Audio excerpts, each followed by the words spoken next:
there, listeners. You know who you are, my fellow randoms. My name is Kev Duffy, and welcome to this, our 12th episode of What's Your Random Podcast, where I discover and celebrate independent and individual creativity from the inception of an idea to the process of bringing it to life. You know, you have an idea in your head, you have a concept, but how do you make it into something tangible that you can share with other people? That's what I'm trying to get to the bottom to on this podcast. And I hope that you've enjoyed the podcast so far, this being our 12th episode. If you have, make sure that you subscribe on all of the podcast distribution networks. And if you really enjoy it, give us a rating and be sure to share your favorite episode to your family and friends on whatever social media you use. That goes a very long way in helping us to spread the word and grow our audience. And we sincerely appreciate your support in that regard. After the episode today, I always go into a little bit of a debriefing where I talk about key takeaways from my conversation with the guest and also go into areas where I think I could improve the process, the podcast, and my performance. So hang on tight after the show today for that. Today's guest is Andy Nordvall. He is a storyteller first and foremost in a variety of mediums, whether it be screenplay, picture book, comic, webcomic, podcast. He uses all mediums to tell his stories, and he has many of them. And that is one of his key points today, is to just keep generating ideas, allow your creativity to overflow, and share what you can with others to see what resonates with them. I thoroughly enjoyed my conversation. There were really important key takeaways from the discussion that I had with Andy. I hope that you enjoy it through to the end. And I wonder at the end of it if you will have the same key takeaways that I did today. So listen along and let us know what you think by hollering at us at What's Your Random on Instagram, Twitter, and Facebook. And without further ado, enjoy my conversation with storyteller Andy Nordvall. Enjoy the random.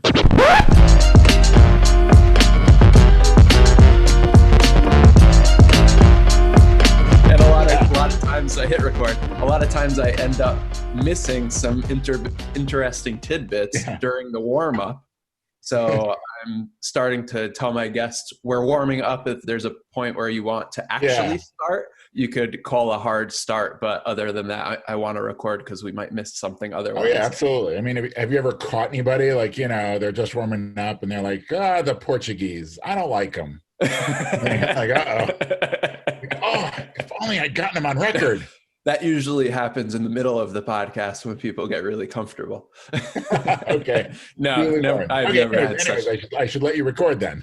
I've never had such an experience with people disparaging Portuguese or anybody. Okay. So far. My experience has been good. But you're saying that December this year is like December squared. Yeah, I mean, it's just because, and also the third wave of the virus is nuts, because I don't know about you, but I very much got in this mental space of like, just get over this hump and there's a light at the end of the tunnel, but you know, the tunnel is just leading to a bigger, darker, deeper tunnel now, it seems like. Yeah, I think I'm more of the mindset where I started off like, when is this going to end? Is the world going to end? Is this going to end when the world ends? And now I'm just kind of in it for the long haul, and mentally I've made the adjustments that are necessary to survive and hopefully flourish during a long-term lockdown. Oh, that sounds a healthy attitude. I mean, the other thing is I just finished Nanowrimo. I don't know. Are you familiar with that? No. Oh my goodness. Okay. It's this whole, I think it started, I'm not sure how long ago, but a bunch of people decided they would write a novel in November, 50,000 words, and it's become this sort of competition, but more community supportive thing that happens every November. And yeah, it's a huge community. Like it's been around. and they're online. And so I've been doing it for a couple of years, and it's always great because November is sort of the perfect month because, you're getting near the end of the year. Hopefully you've done some goals. If you're being ambitious, you probably shouldn't have done all your goals, but you're going to have something new by the end of 2020, In terms of an idea to bring, yeah, start that's working fleshed on. out and has 50,000 words of it written, which is, quite a bit. Like Yeah, how last many year I did a pages graph. does that? I beg your pardon? How many pages does that end up being? 50,000. Been a while since I I don't know. was. Actually, if you are a little patient, I can actually look and I'll tell you exactly how much it is. I have all the Um, patience. Well, that might be an overstatement. I have some patience. I was going to say I have all the patience in the world. I'm happy to it wait. looks like around 150 pages. Wow. Yeah. So Yeah. it's a short novel. Yes. Yeah, very much so. And Very you've much. participated consistently for a couple of years ongoing. Yeah, I think so. I think this is my fifth or sixth. Yeah, it's a great thing just to, because so much of writing is just getting that muscle, working it out, practicing that muscle, and it's so easy to get trapped in the falderall around writing. I mean, you need to do some of that. You need to study, you need to read, you need to network, but it's so easy for that to become the thing you do instead of writing. You know what I'm saying? So it Right. gets you Yeah. in the habit of writing a bunch. And then, but the first few days of December, then you don't write that much at all. Though, shoot, I actually have to get busy on a bunch of stuff. But, I can take a couple days, The world's not going anywhere. Heck, it's not even going outside. So, So you submitted and what happens when you submit your story to this community? well, it's because they are also, as am I, a big believer in the ethos of shitty first drafts. So, it used to be you'd actually turn it into the site just to get the word count, but now they just, actually, well, they have, like, you go to their site and there's a little word count thing, and every day you enter in your word count and you get to see the graph go up and up and up and up. Although mine is, more like this. And so it's really just to have it done. I mean, to be honest, last year I did a graphic novel, my first sort of longer form thing, which are not 50,000 words. So it turned out to be a graphic novel plus outlines for like the next 3 books, which is probably crazy ambitious.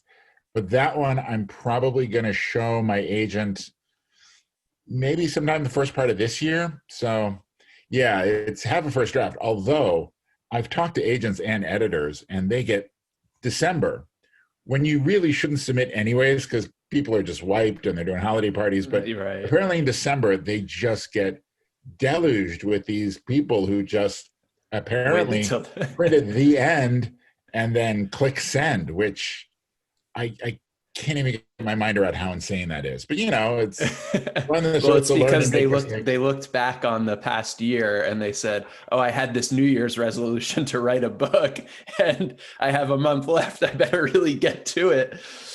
Well, write the book, that's a good year thing. And then selling the book, that's if you can do each of those in a year, you're pretty ahead of the game as far as I'm concerned, in my book. Yeah.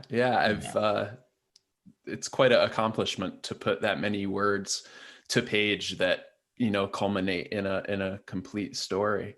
So let me introduce you now. My guest today on What's Your Random is Andy Nordvall, and he is a writer and storyteller and podcaster. Yes. Most famous for Siren Song, Internet Roommate. Siren Song is a illustrated novella. I think I call it a novel. It's a short novel. Okay. And Internet Roommate is primarily, if not totally, an Instagram comic book. Yeah, we post other places, but Instagram it seems to be the place for webcomics. So that's where we are at that one. Yeah.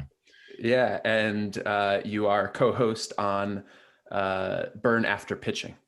Yes, which is And part of did I miss anything in your portfolio? Because you are a man of many talents. As far as actual stuff you can see, I made a bunch of internet videos back in the day, but that's so old. Like, I don't know. One of them actually got quoted, I think, in a textbook So every year I'll get a couple students like, hey, I found out, I saw your video. It was in my class. So I don't know. I'm still out there corrupting the next generation, but no, right. I mean, that's enough. I mean, yeah, it's the podcast, the book, the web comic. I mean, plenty of other stuff in the hamper, but nothing that you could actually go and get right now. So yeah. All right. Well, welcome to the podcast. Yes, thank you. If I could turn the tables, tell me about this Absolutely. podcast. What? Because this is the first year of the podcast, correct? This is the first year with a late start, so I'm going to submit to my publisher at the end of December, like everybody else. Yes, I was stuck in quarantine. A friend of mine kind of was thinking about and farting around with the idea of making a podcast of his own. And he was just really slow to do anything. And I thought, like, how hard can it be? Let me look. And then I went through the rabbit hole, so to speak, into looking, what making a podcast entails. And then I had an idea. I listened to The Moment by Brian Koppelman. And I don't know if you're familiar with it. I've not read it. Yeah, it's a podcast, and he's the Nobody's writer. Yeah, he's the writer for currently the show Billions. Oh, that's where I've heard of him. Okay, yeah. And also Rounders is his most famous movie. But anyway, he has these. I could be wrong. Didn't he have like some weird career before he turned to writing? He was a music producer. Oh, okay. Like that counts. With big names. Yeah. Okay.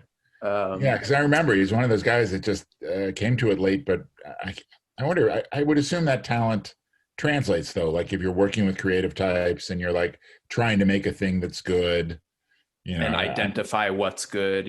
Yeah. So there must be some transferable skills there. But I'm a fan. I'm a big fan of that podcast. And oh wow, I will check it out then. Yeah, please do. And he focuses exclusively on speaking with creative people and talking to them about their project's process, but he's focusing primarily on well-known famous people in larger projects. And I've encountered so many people who have smaller projects or are just getting started or are just becoming on the cusp of becoming famous, who have had interest in origin stories and ideas and processes of their own. And I wanted to, investigate that. And simultaneously, we're in lockdown, and I was really hungering for some communication face to face. Connection, not necessarily in person, but face to face. And this afforded a great opportunity to flex those social muscles. All right. Try something new. So wait, it was 20 guests for 2020, right? That is my goal. You will be 12. So I'm cutting it pretty close. Oh my gosh. Okay. I'm cutting it pretty close, but I just started in October. So crunching it out. Yeah. I mean, I guess you could do the special holiday episode, 8 crazy guests of Hanukkah, I guess.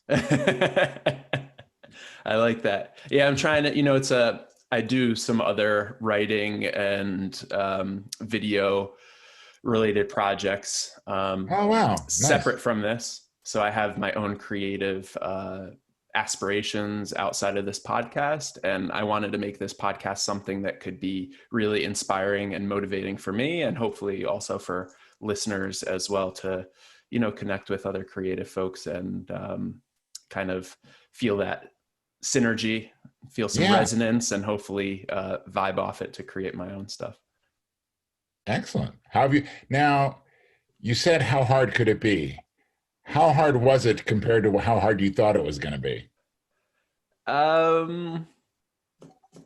That's a good question. I mean, I want to bring a certain level of professionalism and quality. And I think that's where I often get hung up in all of my projects, is that I'm not an organized person. I'm not really OCD and organization around my life. But when it comes to something I'm producing and going to release into the world, I want it to be a certain level of quality. And I could always nitpick everything Yeah, that got to I'm be careful. putting out there. Speaking of famous podcast, do you know Ira Glass? Yes. Okay, he have you heard like he talks about this? I think he calls it the gap.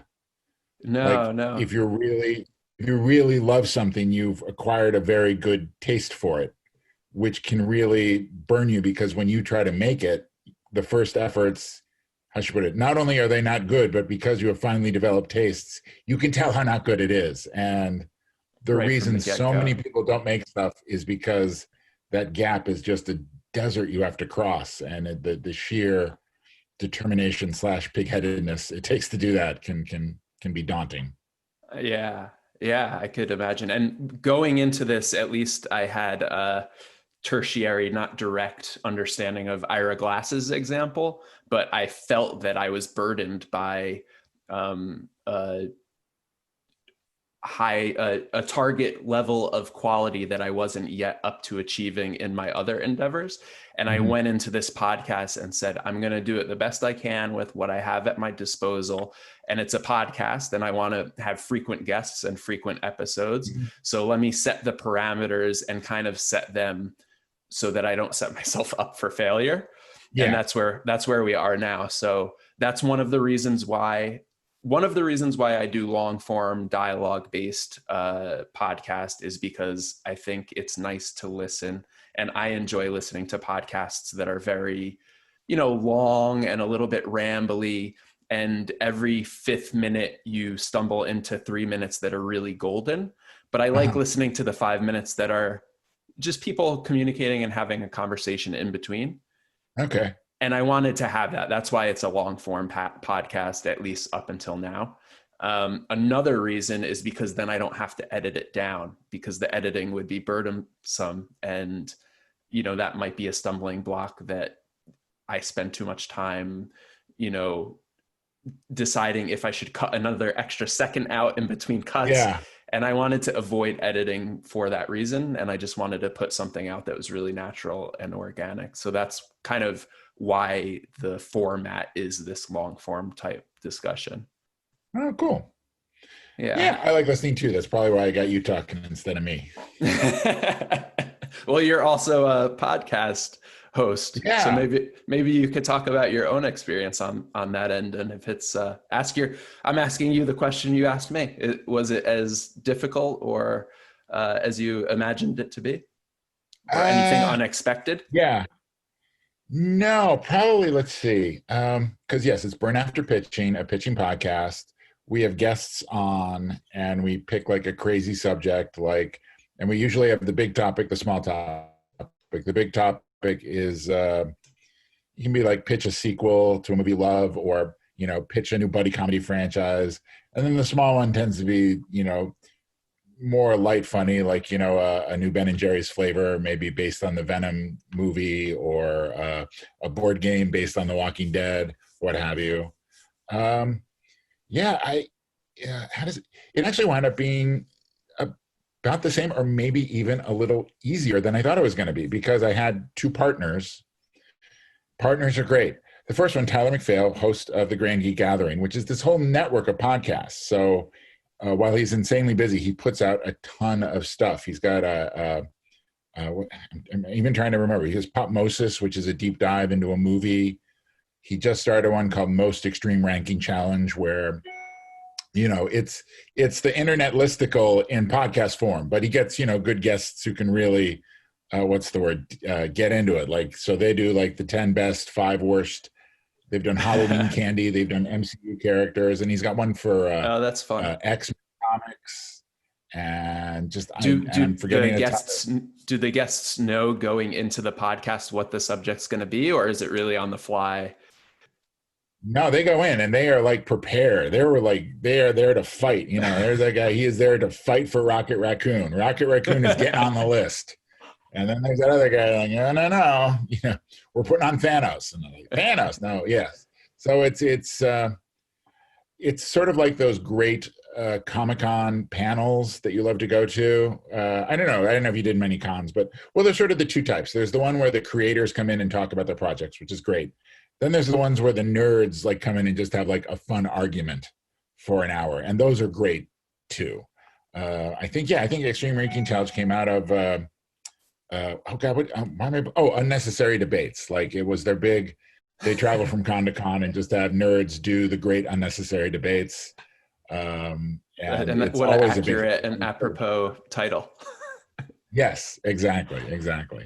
But you know, the more superfluous it is, the more fun it is. Anyways, and also Michael Tanner, who he's a writer. He writes Junior Braves of the Apocalypse for Oni Press, and so they helped out and they do a lot of the audio stuff. Like I was thinking I was going to do a lot of the audio stuff just to learn it, but it's really, how should I put it? They know how to do it very well, so I can't step in and like, no, I want to do the shitty version. And plus, I'd originally thought of it as a game show, and they were like, no, do it more as a panel, because because where we'd actually have winners, which would be a little too pie in the sky. Now it's a little more like this. We're just chatting and exchanging ideas, and so. And I guess there's a probably lot of the opposite lesson you get, but yeah, I wound up being a much easier than I thought it was going to be. But it's just because I had really good partners, you know. Nice. And what is because I do this show by myself, I wonder what it's like to, manage voice time and interactions. Because even with two people spread across the country with the internet, there's a little bit of lag here, and you're trying to not talk over each other, but also when I think of something that's juicy, I want to make sure I get it into your brain before I forget. So how do you guys manage as a team of hosts? That's a good question. Maybe a good question for me, because I'll always get the idea and I'll be like, oh, I got to jump in here. And if people are talking over each other, that is a big old headache when you're doing the audio. So yeah, part of the thing I've been practicing is participating in a way where, like, if I get something cool, I get to say it, but give other people a space to talk. And yeah, there's no rule of thumb. It's just you learn the rhythm. I mean, you'd probably have to ask Tyler and Michael. I hope I'm better at it now than when I started, because when I started, I think I was a little too anxious because it was my first podcast, and it was like every time somebody said something, like, oh, I got to talk about that. And now, hopefully, I'm stepping back a little more and, like, letting the other guests talk, because hey, they're good too. They might have something to say. So, like, so much, it's just you do it, you learn it by doing it. Yeah, I'm finding that on my end as well. Is 1 second, I'm gonna ask. I think it might be me. It's just, have you ever noticed, like, some days your internet just slows down for a couple of days and you have no idea why? Right? Yeah, maybe. Yeah, I mean, I should be grateful. I got 2 kids doing remote learning. Oh God, and my wife, who may or may not be on a Zoom meeting. So that's okay. We're already like probably like 10,000 times the computing power it took to land on the moon. But yeah, it's a little sluggish. That's okay. I think we did what we can, and that's all we could do. And we have to just be happy that we could communicate like this over the expanse of the continent that is the North America, the United States. Oh, that's right. You're on the East Coast, right? Where are you recording from? I am in North Carolina, Raleigh, Durham area. Oh man, I've heard great things about that. Yeah, I'm trying to think. My daughter's best friend is in the Carolinas. They just sort of decided to hang out there when the pandemic first hit, and it's weird because she's still going to school in LA, but she gets to sleep late because it's remotely. The East Coast West Coast time. Yeah. Oh, interesting. And are you born and raised in California, or are you a transplant? No, I am a transplant. I was born in Gettysburg, Pennsylvania, and then then I went to college up in Connecticut. Oh, whereabouts? Do you know Wesleyan? Yeah, where is that in Connecticut? It's like a half hour from Yale. Okay. I say that knowing no one has ever described Yale as a half hour from Wesleyan, but it is. It's still a prestigious university. Oh, I mean, I could go on and on. It's a wonderful, wonderful school. Who is it went there? Lin-Manuel Miranda is our recent alumna who we're very proud of. And then I lived in China, actually, for a bunch of years after college. Oh, shoot, with a little detour down in Georgia. Do you know Athens, Georgia? Not, I've heard of it, but yeah, not Okay. It super familiar. probably has some what's the word, parallels with Raleigh, because it's got the college there, so it's got a very lively music scene. REM and the B-52s came out of there, um, and it just has nice culture going on. It's one of those wonderful, great small cities, you know. Yeah, yeah, that's why I'm originally the reason I asked for more detail about Connecticut is I'm from New York, originally the metropolitan Oh, area just north of the oh city. yeah, yeah. So, No, I would be able to take the occasional visit down to New York, and it was great because you come from the north, you go through Co-op City. I think, oh my God, wait, I'm blanking. Is Co-op City in Queens? no, Co-op City's in the Bronx. Yeah. So you The drive through Bronx. I almost that said the Bronx. on the But I-95 corridor and yeah, exactly. And just a small town kid, this is decades ago, but just driving through those huge things is just, it looks so cool. I mean, I don't know how it is to live there, but it looks amazing, like something out of Metropolis, you know? yeah, yeah. And it's cool that you would cite Co-op City and not like Manhattan skyline. I like that. Well, the problem is Oh, when you're in Manhattan, you can't actually see the skyline, you know? right, right. You're like, there's a lot of big buildings around, but I'm street level, you know? Uh-huh. Yeah. Yeah. Yeah. No, I thought the same thing. And I mean, living right north of the Bronx, I would drive through with my dad and stuff through Co-op City pretty often. So yeah, I could totally appreciate it, but I've never heard anybody else describe it as something that struck them. So Well, that makes they two of yeah, us it at used to be least. lit up at night, which I hope they still do that because that was pretty cool. Yeah. So what sent you or brought you to China Uh, and whereabouts? yeah, when I graduated was one of the times when like the job market was just awful. Maybe not as awful as now, but pretty bad. And one of my professors was an expert on American transcendentalism, like Ralph Waldo Emerson, Thoreau, and those guys. And his expertise was, how should I put it? They were the first guys to discover like Eastern writing and Eastern philosophy. And he did a lot of research in China and just had friends there. So the first day of the semester, he's like, oh, yeah, if anybody wants to go to China after they graduate, come talk to me. And I had nothing better to do. So, yeah, I went. I was in Chengdu, which is the capital of the Sichuan province. You don't hear about it as much. The coast is the very developed part, but it's right in the center. And I was there like back in the 90s, and it's a good time to be there. It was so weird. It was on the cusp of a transformation. It was just coming out of being kind of a third world country, but every corner had a skyscraper going up. You know, you could tell this place was going to look completely different decades down the road. And I look at it now on social media, and it's amazing how much it's changed. It's now like, Yeah. now part of the economic powerhouse that is China. Yeah, I went to China in 2006 or 7 when I was in college on a study tour as part of Oh, wow. fellowship. Yeah. And yeah, looking at the pictures between, my pictures I took on that trip then, and then like you said on Instagram or on the internet now, it's like totally different. I Yeah. mean, and that's from 2006, 7 to 2020. So I could only imagine from the 90s, like Yeah. It was even a still like, bigger it was difference. yeah. Plus it was much slower to get the interior of China too. Part of it was they just didn't have the energy. One of the reasons, I don't know if you know the Three Gorges Dam project, but one of the reasons they built it was because the interior needed electricity if it was going to keep up with like Shanghai and Beijing and all them. Interesting. Yeah. And Yeah, I where think were you that's, in China? I was only there briefly, but basically in Beijing, and we went to Macau and Hong Oh, Kong I as love well. Macau. Yeah, it Yeah. was a flash in the pan. We were carted in and out of museums because it was tied to a course that I was taking in Oh, college. okay. So it's really hard for me to really remember all that much because it was like wake up at 7 a.m., be at the museum by Yeah. 9, be Well, in the when I was in museums doing Macau, study stuff, related stuff for they hours. they now have like flashy casinos, right? Like, because when I was there, the city looked like just a beautiful old European city, looked amazing.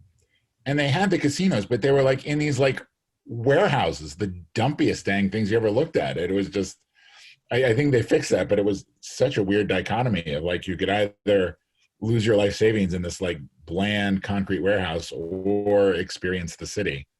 Yeah, and I don't remember. Macau was also a territory of a foreign Portugal. power, the Portuguese, Yes. and I think that's why they were somehow uniquely positioned to have the casinos. Probably, yeah. They also Yeah. had, did you eat in Macau? They have amazing food because it's a mix of Asian, European, and African because the ships would stop on Africa on the way. So Oh, it yeah. I could did, be but unfortunately, I don't remember. it could be history's first fusion cuisine. I'm always surprised that Macau food never became a thing in America because we're always salivating for the next new thing, but Well, I don't know. you could be the first. Open up Yeah. your Macau Now, restaurant. what time of year were you in Beijing? It was summer.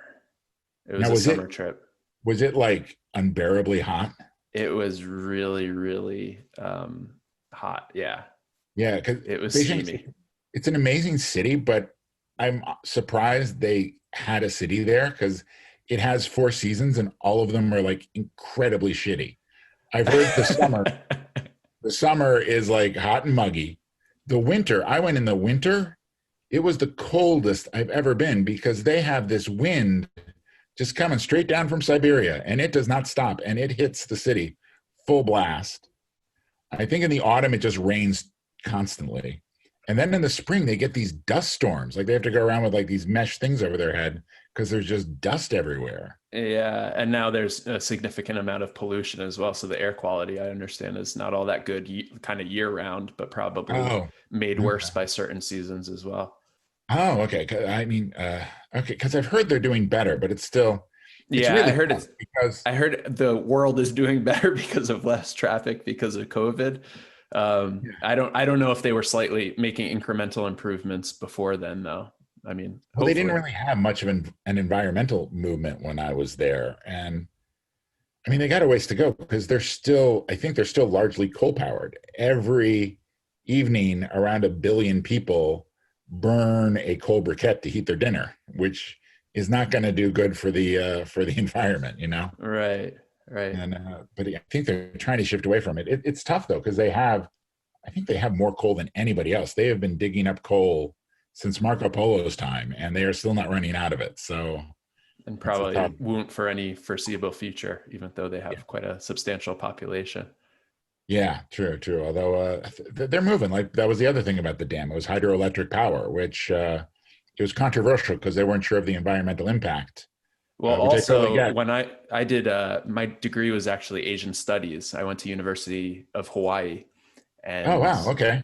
I studied Asian studies there, and my level of proficiency in that area has subsequently deteriorated because I'm not active in that field. But I remember at the time there were a lot of humanitarian issues with the Three Gorges Dam Oh because yeah, they that's were true. displacing like large communities and just pushing them out of the valley that they were going to inevitably flood to power or Yeah, absolutely. dam up to use to power the generators, Yeah, which is that's the humanitarian side, not to mention the environmental impact of yeah, that's true. flooding I an mean, area. But in terms of heat, I think so that trip started in Japan. We went to China, mainland China, then we went to Thailand, Singapore, Malaysia, and I had a friend who was in Hainan, China, which is a small island off the southern coast. I think it's a little bit more towards the west part of China. okay. So if Taiwan is closer to the east, off the bottom east side of China, this Yeah. is more in the middle. I've never been in a hotter place in my life in the summer. It was the closest to the equator I've ever been, I'm pretty sure.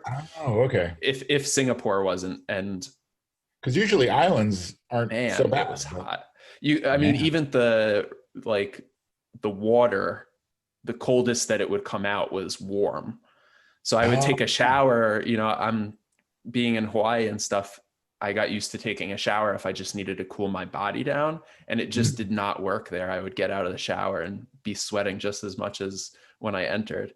At least I was a little bit refreshed, but that was a very hot place on this planet Earth for me. oh yeah.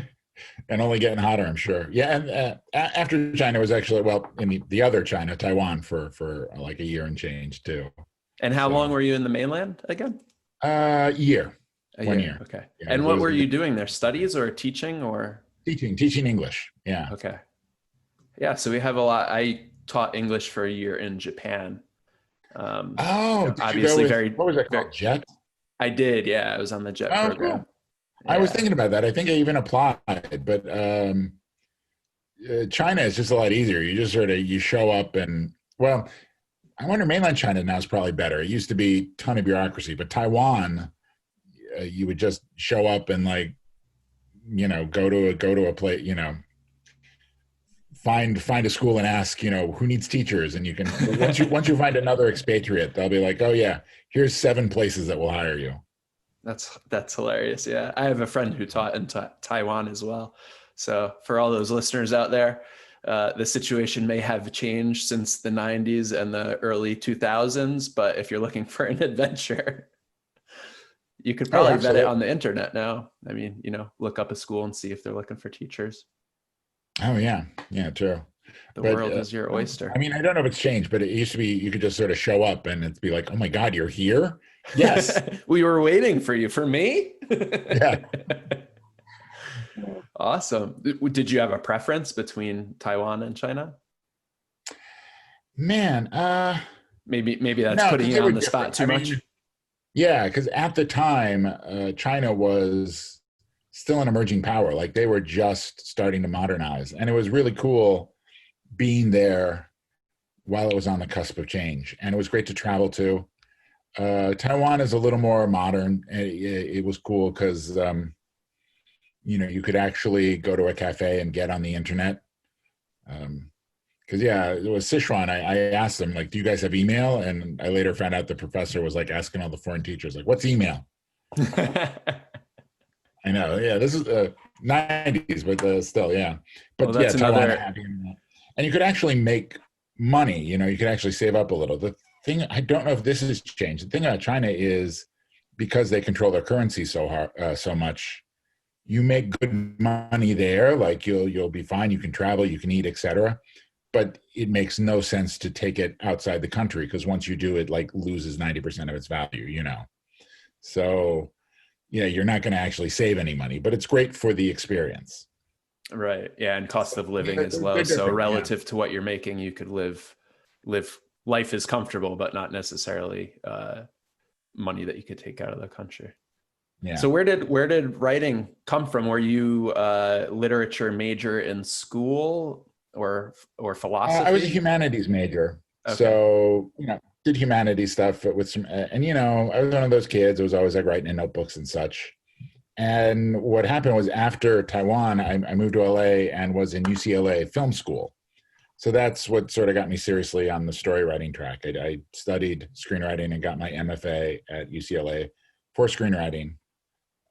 So that's how I seeded into that. And then I did the like TV writing, screenwriting thing for a couple of years, but it's well, everybody will tell you it's tough. It's tough because like it seems everybody is doing it. Like everybody in LA has a screenplay, and it's really because well, there's contests, but those are getting tricky now.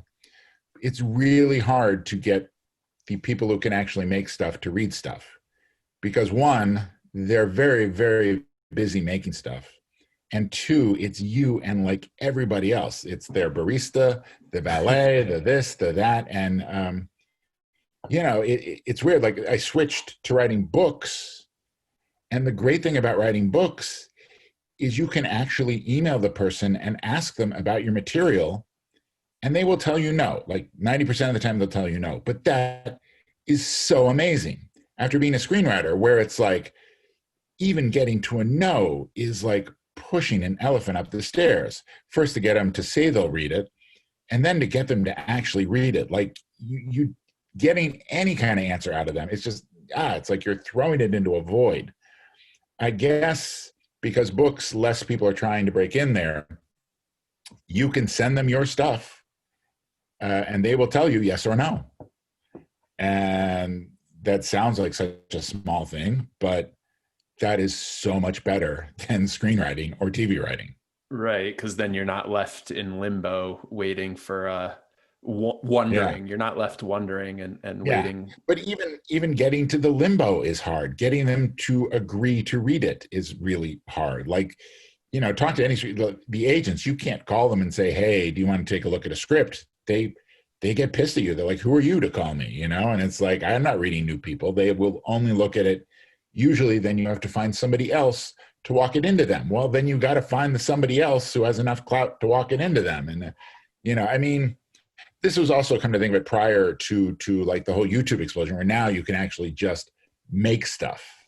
Right. Which, if I was redoing it, I'd probably just start making stuff. But, if you're more focused on screenwriting and that's not your skill set, I don't know. I mean, one of my big mentors in screenwriting was like, look, if you want to make it in this business, you got to do one of two things. You got to be a director or make friends with directors. And that's feature films, less true in TV. But the But thing still, about books you're is totally like, reliant on your network or developing the yeah, network and kind of finding a way to weave yourself into that system so yeah, that you exactly. know people who maybe know a person who could get your script out. I just watched Netflix has this I don't know if it's called The Holiday Films That Made Us. It's a two-parter documentary series that just came out Oh, on neat. Netflix, and one episode is about the making of Elf with Will Ferrell, and one is Oh, about yeah.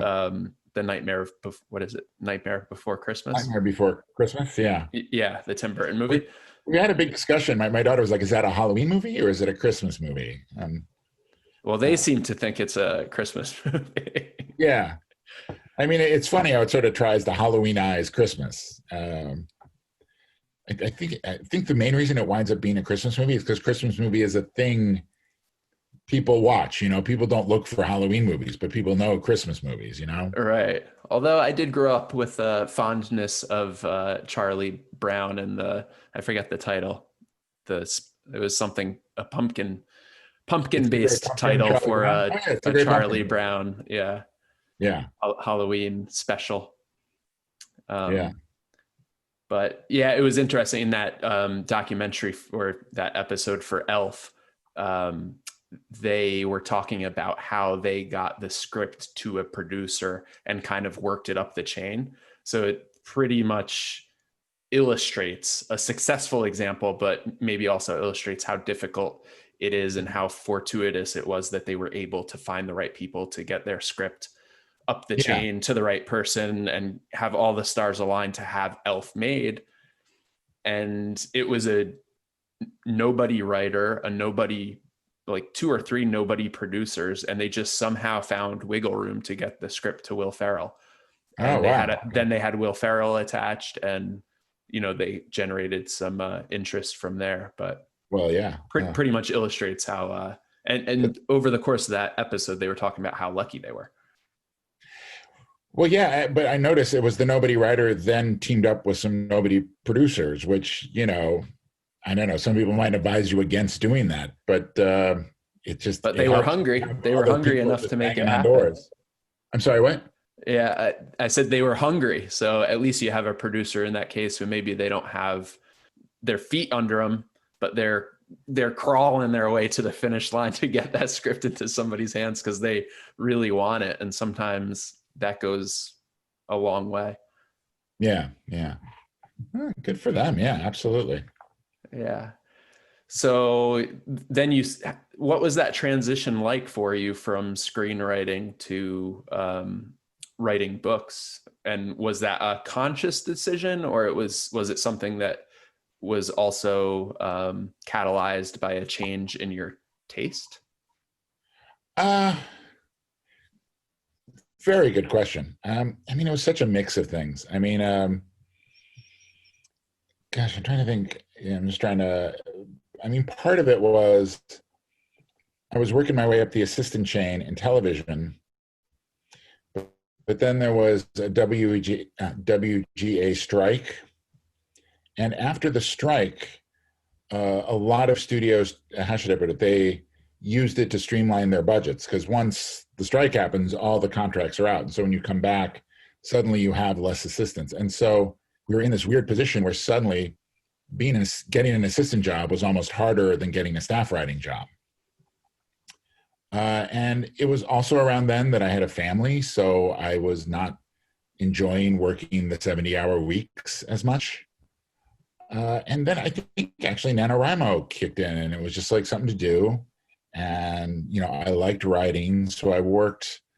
That first novel, I tried a couple of years to sell it. It's like now in a drawer. Maybe I'll come back to it. But then I really got into picture books, which is what I'm working on now. And I just love picture books because, how should I put it? They're like poems. They're so dense. They're small, but you got to work on every word. But the fact that they're small means you get to produce a lot more. If you work on a novel, even a middle grade or YA novel, you're talking a couple years out of your life. Picture book, now if you're a writer illustrator, maybe that takes a lot longer, but just the writer, you can at least produce a bunch of material. And I think it's Linus Pauling who said, the best way to have a good idea is to have a lot of ideas. And so you just got to produce a bunch of stuff, and it's just hashed it. But the sheer law of averages, if you make enough of them, one or two of them will click and you'll have something there and you can work on those. And then when I found out like how you get an agent in books is you just email the agent and ask them, and then they get back to you. And I was like, oh my God, this is amazing. And yeah, once I found that out, I think that was when I was like, okay, I'm doing this now, Nice. So describe for me and listeners, what a picture book entails, from, what the finished product is, who the audience is for it, how many pages. Yeah. Are we talking a children's picture book or all audiences? Yes. I'm sure you have the beloved ones of your youth, Where the Wild Things Are, or The Dr. Zeus, or Goodnight Moon. So yes, they're usually under 500 words. And it's 32 pages, but the first 3 are front matter. So I forget, what is that? But there's God, this is so crazy. I can't do math for some reason. What was it? 29 okay. pages. And it's just you've got to figure out how to tell a story in 29 pages. Now, there's a big difference between writers and writer illustrators. Writer illustrators, essentially, I think they do the whole thing. They do what's called a picture book dummy. So they have illustrations for the story. But the writers, they're just selling the manuscript. And it's weird because it's completely opposite of comic books. Comic books, they want the team in there. They want you to come in, the writer, the artist, all those guys together saying, hey, here's our project. Do you want to make it? Children's book publishing, it's the exact opposite. They want the writer and nobody else. No artists, no nothing. Because if they like the story, they'll buy it, and then they will team you up with an artist. Well, they'll give it to an artist, actually. There's a lot of times once they get the artist on it, they try to, how should I put it, keep the writer and artist separate. Siloed them, kind of. Yeah, I wonder, because it's, my guess is they just got so sick of like the writer virtually or otherwise hovering over the artist's shoulder going, no, that's not how I saw it. That's not how I saw it. No, that's wrong. So now it's like they buy it, they say, well, after they buy it, you work on the manuscript for a long time. But once the manuscript is done, they say, thank you, writer. And then they go work with the artist. And yeah, a lot of manuscripts get bought, just the weird randomness of like, there's this artist I liked and I want to do a project with them. And this seemed like it would be a good match with this artist. So I bought it from her and gave it to her. And it's cool because then, I don't need to get the artist. I just need to work on the story. Right. And focus on what you're meant to focus on. Yeah. Which, when you were script writing, in comparison, that was, you were writing the script, but then trying to figure out this vast network of people to try to weave it through to get it to the top. So this seems a much easier way to get your stories told.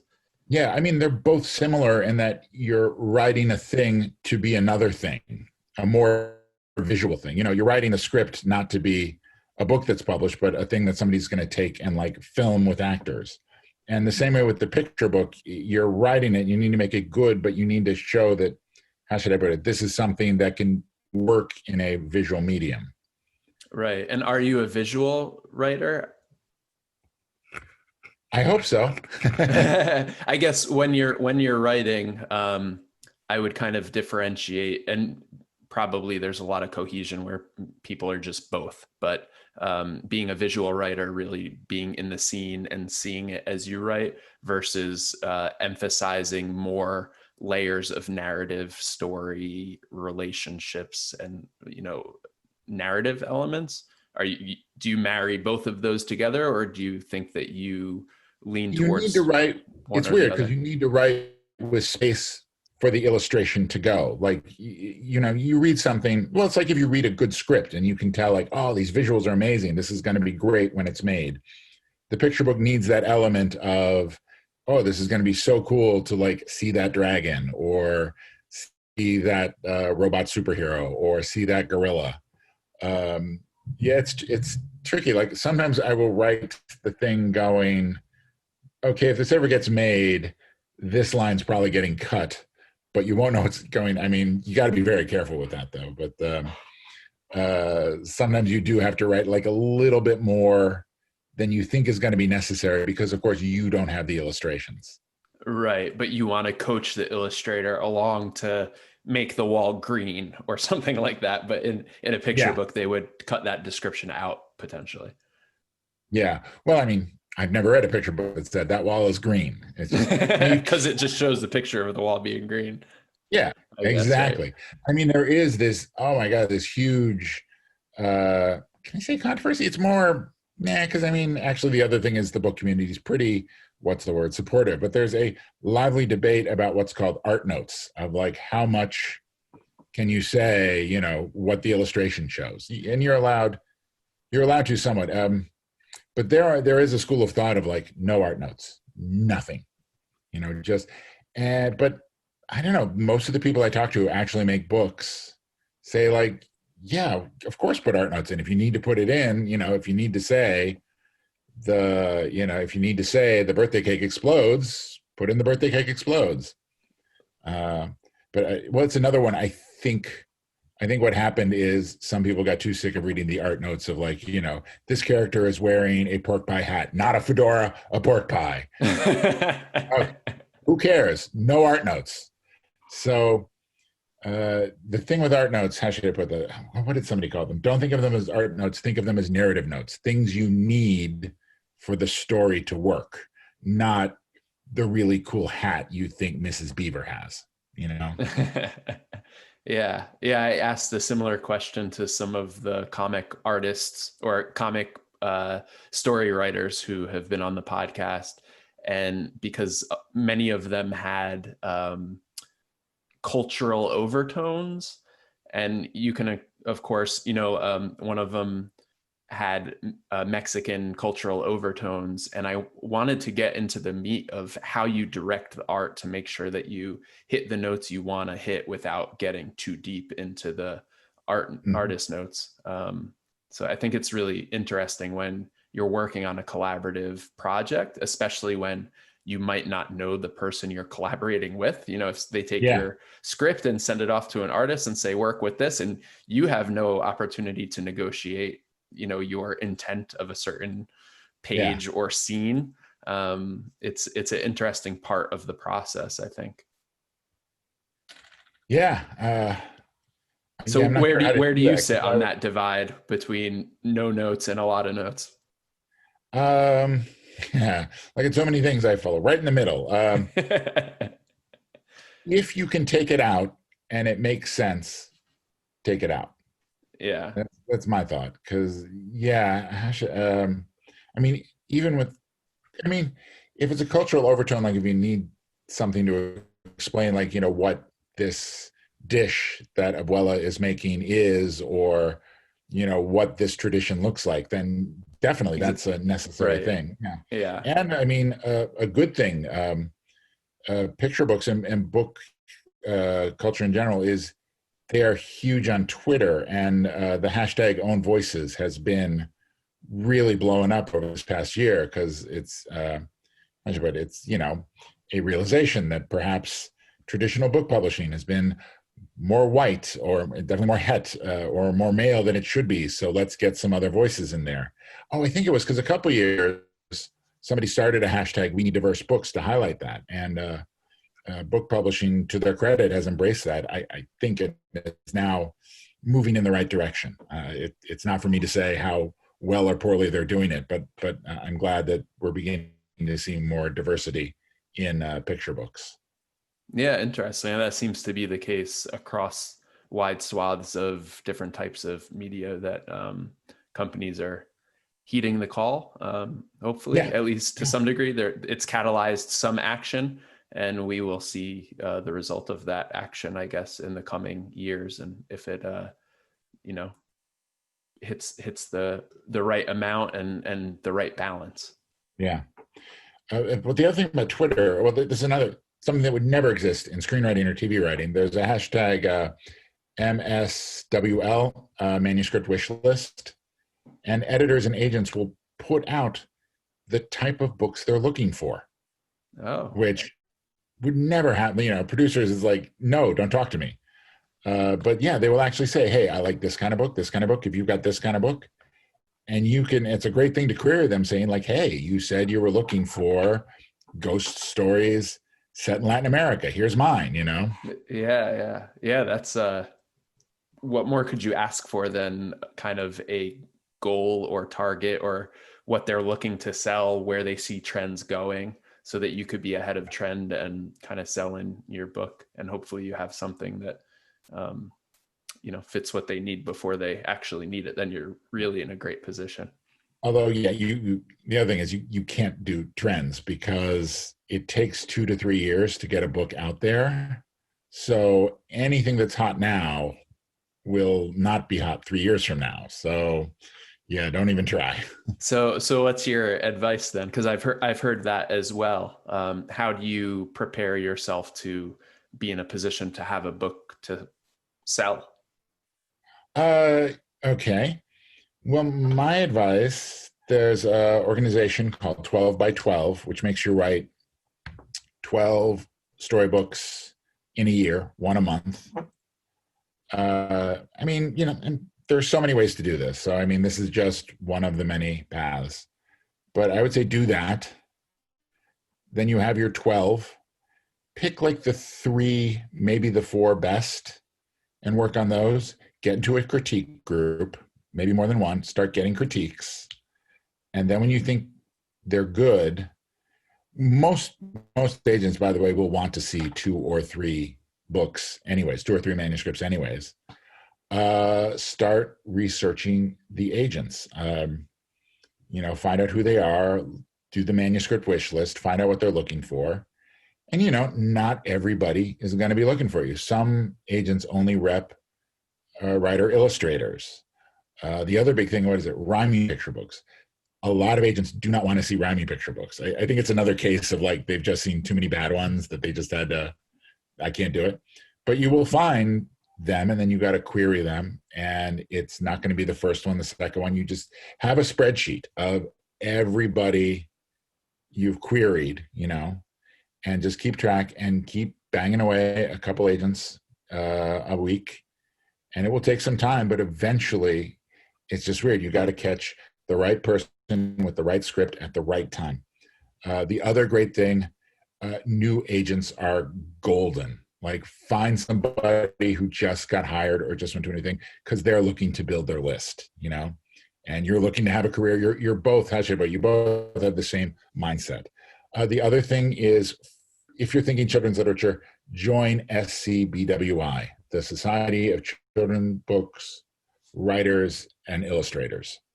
It's a wonderful organization. It's got critique groups. It's got a winter conference, a summer conference. They're now all online, but they will have events that people will come to, usually agents and editors, writers too. Amazing events.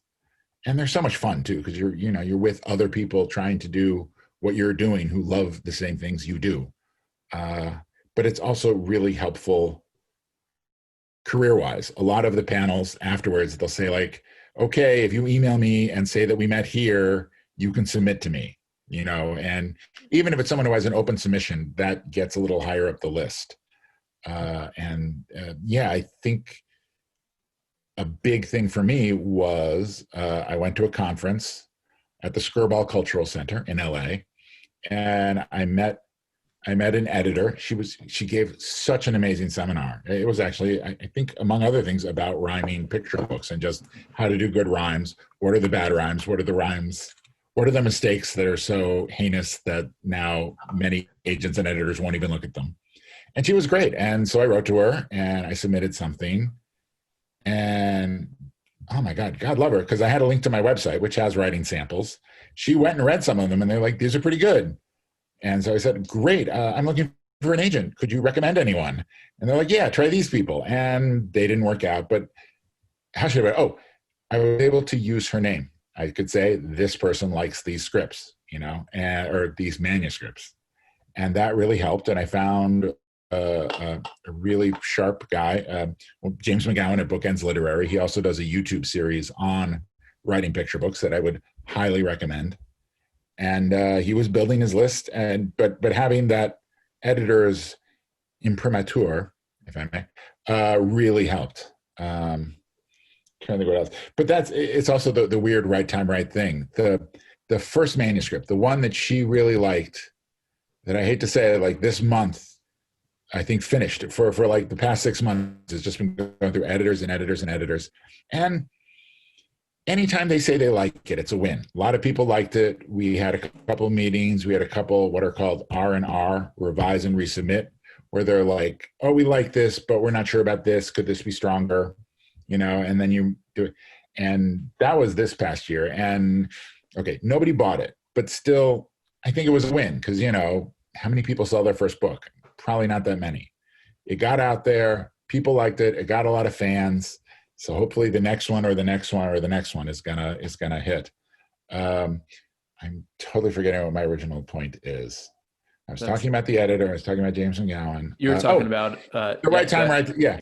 She really liked one of the books, but she said, we released a book like this last year and it didn't sell well. So I cannot take this to my team. I really like it. I wish I could, but I can't.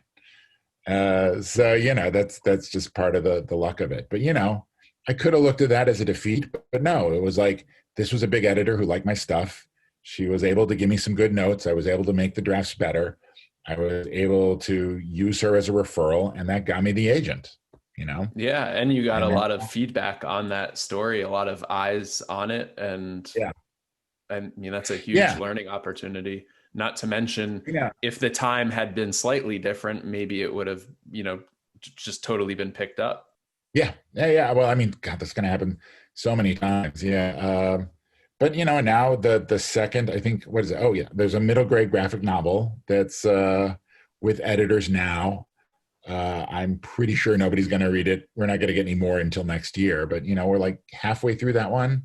And again, a lot of people like it, but it's a little weird. It's because the graphic novel, it's about all the wonderful extinct animals that aren't dinosaurs just being incredibly sick of dinosaurs hogging the spotlight. And so it's them taking over and saying, we're here too, Have you ever thought about doing these?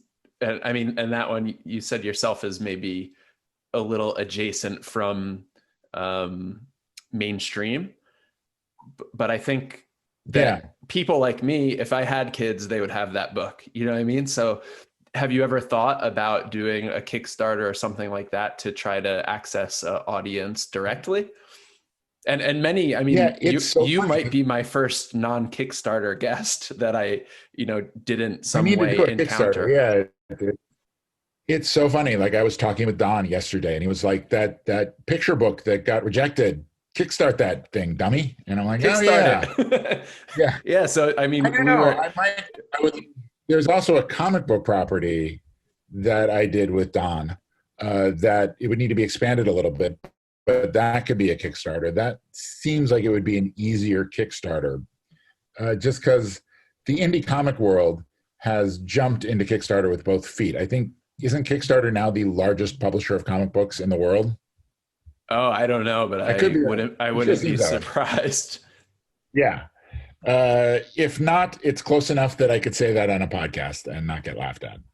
Um, and it seems like there's a whole community. So if you do a comic book, there are people to go out to, there are people who buy it. What makes me a little reluctant, I mean, I'm still thinking about it, is that doesn't seem to exist, that community, that underground, that network for picture books. Picture books, it's still parents going to, buying the, I don't really see parents going to Kickstarter to look for books for their kids. Right. Yeah. So Now, it's hard that's to not access say that audience. impossible, but it's, how should I put it? The audience is not connected to the pipeline, the Kickstarter pipeline that would give them the book. Exactly. Now, that's not to say you can't do it. I don't know. He gave me some people to talk to, although one of them had a successful picture book / comic book, which, yeah, no duh, that comic book part, I bet you that comic book part pulled a lot more of the weight than the kids' book.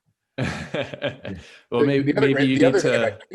Oh, sorry. You need to find the subset of the comic book enthusiasts who have children, and then yeah, exactly. Focus on that community. Yeah, I think that's the hard thing about Kickstarter is identifying identifying the right audience for your project and making sure that your project gets in front of them. You can't always rely on the algorithms. And I think that would be the challenge, but man, just hearing about that project, I kind of want to read it as an adult. Well, that one still is at publishers. So that might actually, get into bookstores and things that parents pay attention to. The extinct animals one? Okay. Not just dinosaurs. Yeah, the non-dinosaurs take over the annual Extinction Awards and start giving out awards to all the non-dinosaurs who have been overlooked for too long. Yeah, I love it too. But that one's out there, and it could still get bought. It's at a bunch of places. The one that got rejected everywhere is about a Viking that has to go to kindergarten. It's basically if toddler Thor had to go to a normal kindergarten with a bunch of normal kids, and how would he fit in? Which the answer is not well. And it's a fun fish out of water. He's totally incorrigible. He puts his battle axe in the cubby and destroys the cubby. He finds the toilet brush is perfect for scrubbing all those hard to reach areas. Yeah, I love all of these concepts. How do you come up and how do you generate these ideas? Do you have a process, or is it just kind of epiphany type? It's generation. Do a lot. Yeah, have a lot of ideas. And it's funny because if you just grab the first thing you work on, maybe it's good, maybe it's bad. But if you have 20 ideas and you're looking over the 20, it's going to be clear what the one or two are that really have some magic for you. And they have to have magic for you, but then hopefully that magic will translate to other people when you actually write it. So it's really a numbers game, Do you have some secret though for how you generate those ideas to make a lot of ideas? To put yourself in a certain mindset where ideas are coming to you, or relying on external stimulus or anything else? Just be sure to write everything down. Train your brain to write anything that could be an idea and not to judge the idea, Beyond that, I don't know. If I really need an idea, I will just get a big stack of magazines and start flipping through the photos. And it's crazy. Just some of those photos will trigger something, Right. And maybe one page has a Viking and the next page has a kindergarten kid. Yeah, and then exactly. Voila. Yeah. Oh, yeah. Here's the other thing. Once you actually finish it, you will forget what gave you the initial inspiration. I have no idea where I got the idea for the Viking. It's where the original drafts, it was this actual adult who, through a weird error on his immigration form, gets sent to school, which I love. Just this big, hairy, bearded Viking, refusing to be a good line leader. But everybody thought it'd be a little creepy to have an adult. Here's the other thing. It's what's that old aphorism? If three people tell you you're drunk, hand over your keys. If everybody you send it to gets stuck on the same thing, learn to kill your darlings. Everybody thought it was weird that the adult was going. So it became a kid Viking, which is also quite fun, And a little, yeah, a Yeah. little cuter, a little less intimidating. But I like that. And how do you take that when three people don't process your idea and your intention the way that you meant it, for this to be seen as a adult guy in a kindergarten as a normal or kind of weird but acceptable situation? Do you take that personally, Yeah. or how do you frame these sorts of negotiations that go on? I have taught screenwriting, and so I know full well how painful it is when you get the person who's like, no, you shouldn't have reacted to my material in this way. Once I explain it to you, you will realize you were wrong and it was fine the way it was. Ouch. The reaction somebody has to the material is the reaction they will have, and you cannot argue them differently. Now, maybe it's right, maybe it's wrong. Every so often you get this person who's like, oh, I like your Viking, but it should be a robot. And you're like, okay, this guy loves robots. Good for you. But, well, that's the other thing. That's why it's important to get a lot of opinions. Because, well, here's the other thing. It won't be 5 people will tell you it's a robot. One person will say it's a robot. One person will say it's a ninja. One person will say, hey, maybe it should be a dinosaur. There's this thing called the note behind the note. If everybody is trying to fix one thing in your book, maybe their suggestions are good, maybe they're not, but there's something there that needs to be fixed. Okay, that's interesting. That's really good feedback. Yeah. So regardless of if they're giving the same feedback, if they're focusing on the same specific point of the story or your creative work, then you should probably look at that and consider how you might change it to resolve everybody's issue, but not necessarily use their recommendations. Yeah, exactly. Have you ever been in writing groups? No. Okay.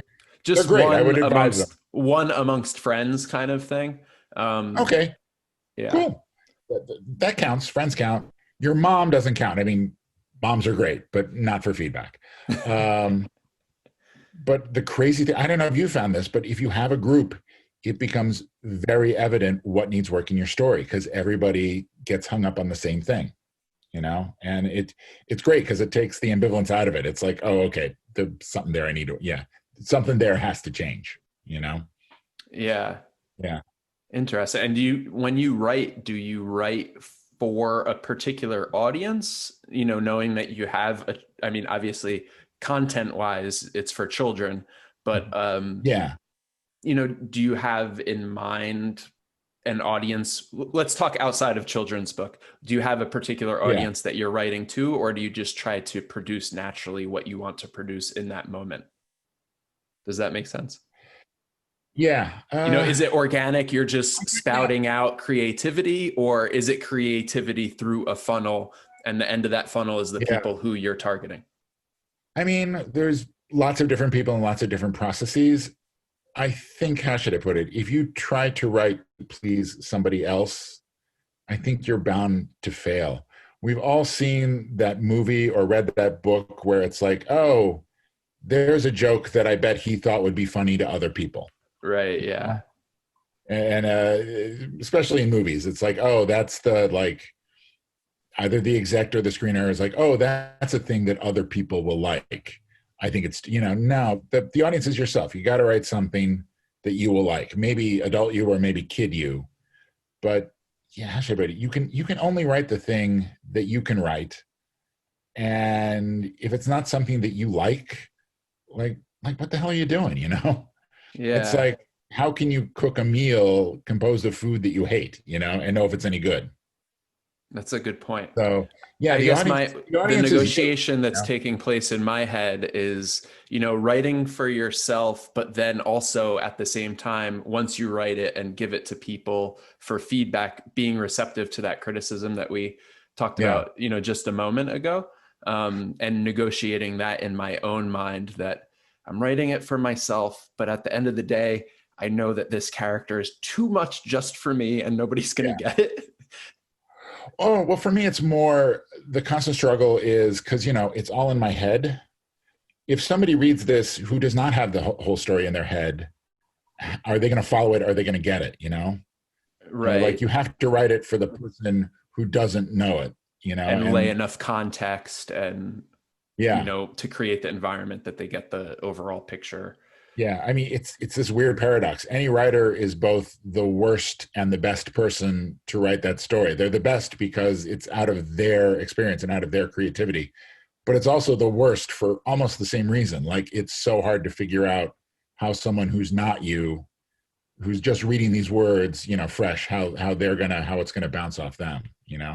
Yeah, I very much agree with you. So I wrote a film, and then I filmed a guerrilla budget movie like 10 years ago, and I was involved in every step of the process in a very intimate way. I wrote Yeah. it, I directed it, I produced it, I acted in it, film, like everything, edited it. And at the end of the day, it was really hard to divorce myself from the project and understand what it looked like Hmm. anymore, because I knew when I was editing it, for example, I knew like the next word or the next action or the next cut, which potential clips I could use to cut to, things Yeah. like that. And it was really hard to understand if it was going to make sense as a cohesive unit for anybody Oh, else looking at it. yeah. That's constant, and there's I can't give a solution to it. It's just you Right, got that's the got to hardest work part on of it. Yeah. anything you create, is you Yeah. get so intimate with what you've created that it's hard to understand what it looks like from a virgin perspective, so to speak, a Yeah. person who's really never seen it before, and arrived on a new continent, and it's going to plug their flag. Wow. Yeah. It's I mean, it's more so with movies than with books, but I think with both, how should I put it? It exists so perfectly in your head. And you think all I got to do is open it up and it's all going to spill out and it'll be great. But then when you actually get it out there, it becomes a different thing. It always, in becoming a real thing, becomes different than how you imagined. And how to navigate that dissonance between what I thought it was going to be and what it actually wound up being is really tricky. Well, especially with film, because even if you're doing it everything by yourself, you're not. You're always inviting other people in to do stuff, and they bring new things in. And but that's great too, because like sometimes they will bring in that little moment or the thing that you never thought of. Right, It just yeah. makes it so much more alive. Yeah, and then their own personal experience being brought to the project opens up the project to maybe a little bit wider of an audience, because it has that other perspective or that other flavor that the other person's experience and perspective brought to the Yeah. project. That I agree. Yeah. So, Siren song. Oh yes. I'm really curious about that, and I think it's a good something good to stumble into after the discussion and conversation that we just had about process and collaboration, because you collaborated with Don Wynn, who was guest number 3 on the podcast here at What's Your Random, and he introduced us.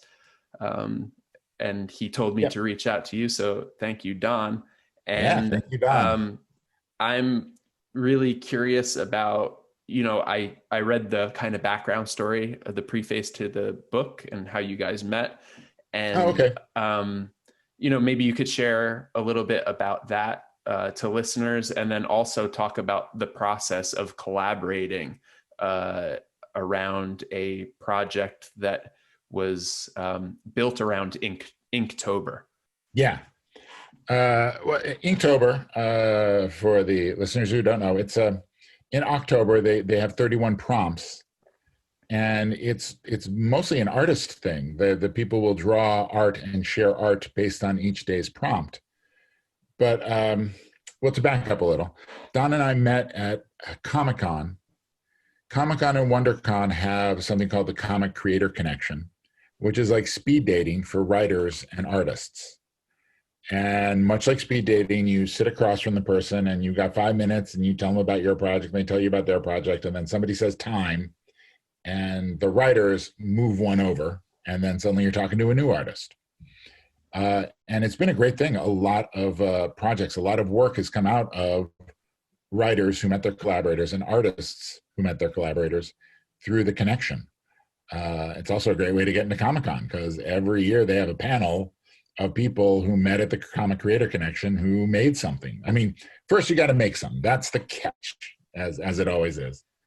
So But I met Don. what is the requirement, for a writer to participate? You have to have a full script, or You just have to say you're a writer. Yeah, you just have to say you're a writer, because who knows, I mean, well, plus, I mean, the people who organize it do not have time to like actually go through right. select. But don't game the system, people. Make sure you have something to share with those Yeah. artists. Do you know if the artists are vetted at all as well, or? No, I mean, Yeah. I shouldn't say no. I mean, they're at Comic-Con and we're at Comic-Con. That probably that's that means you are passionate about something, and it's funny, the webcomic also started through the Comic Creator Oh, Connection. really? Awesome. Yeah. Both of them, though, it's funny, as important as it is to have something to talk about, both of them the idea did not come from what I was pitching or they were pitching. But it's just, if you meet somebody who you like and who is good, you will find something to work on it with them. And I think there was another artist who had done like a series of 31 flash fictions with a writer, but we thought, let's just do a book, Yeah. And the great thing about that is, because Don, as you know, is crazy busy. So like he liked one of my ideas and he's like, well, I don't have time to do this, but I like it. And did that idea ever come to fruition? Did that idea ever come to fruition elsewhere? I thought that might have been the thing I need to work on now that I'm done with Nano is some test pages to give to an artist who he will try it out. And if he likes it, it might happen. All right. Oh, wait, no, that's for another thing. That was what I pitched to Alex. This other one, nope. It's still, I still hope to make it someday. It's based on like a sitcom strip, essentially. It's basically The Office with superheroes. Because when they're not saving the world, there are all these really obnoxious type A personalities who are getting on each other's nerves and like acting like who ate the last yogurt out of the break room fridge is like the most important dang thing in the world. So it's that. And yeah, no, it's still, I'm giving the artist test pages for something else that he liked. The thing that he liked, oh gosh, and this was a script. This was based on a screenplay that like it got a lot of good buzz. We had some good meetings off of it.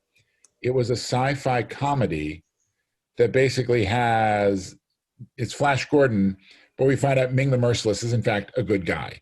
He's just like an ordinary schlub who fell into the family business. He hates ruling the galaxy with an iron fist. But what can you do? Like sometimes the galaxy needs to be ruled with an iron fist or it'll fall into anarchy. And he just wants to find the love of a good woman. But of course, most good women are more attracted to the big dashing heroic types who like rush in and just like destroy everything. And we got some good buzz off of it. The sci-fi people thought it was too much comedy. Like they didn't know what to do with the comedy. And of course, the comedy people didn't know what to do with the sci-fi. So, we had a couple meetings, but nothing. And I wrote the script with a friend of mine. But it's a great idea, and I would love to make it a comic book. And so that's the one that Don expressed interest in?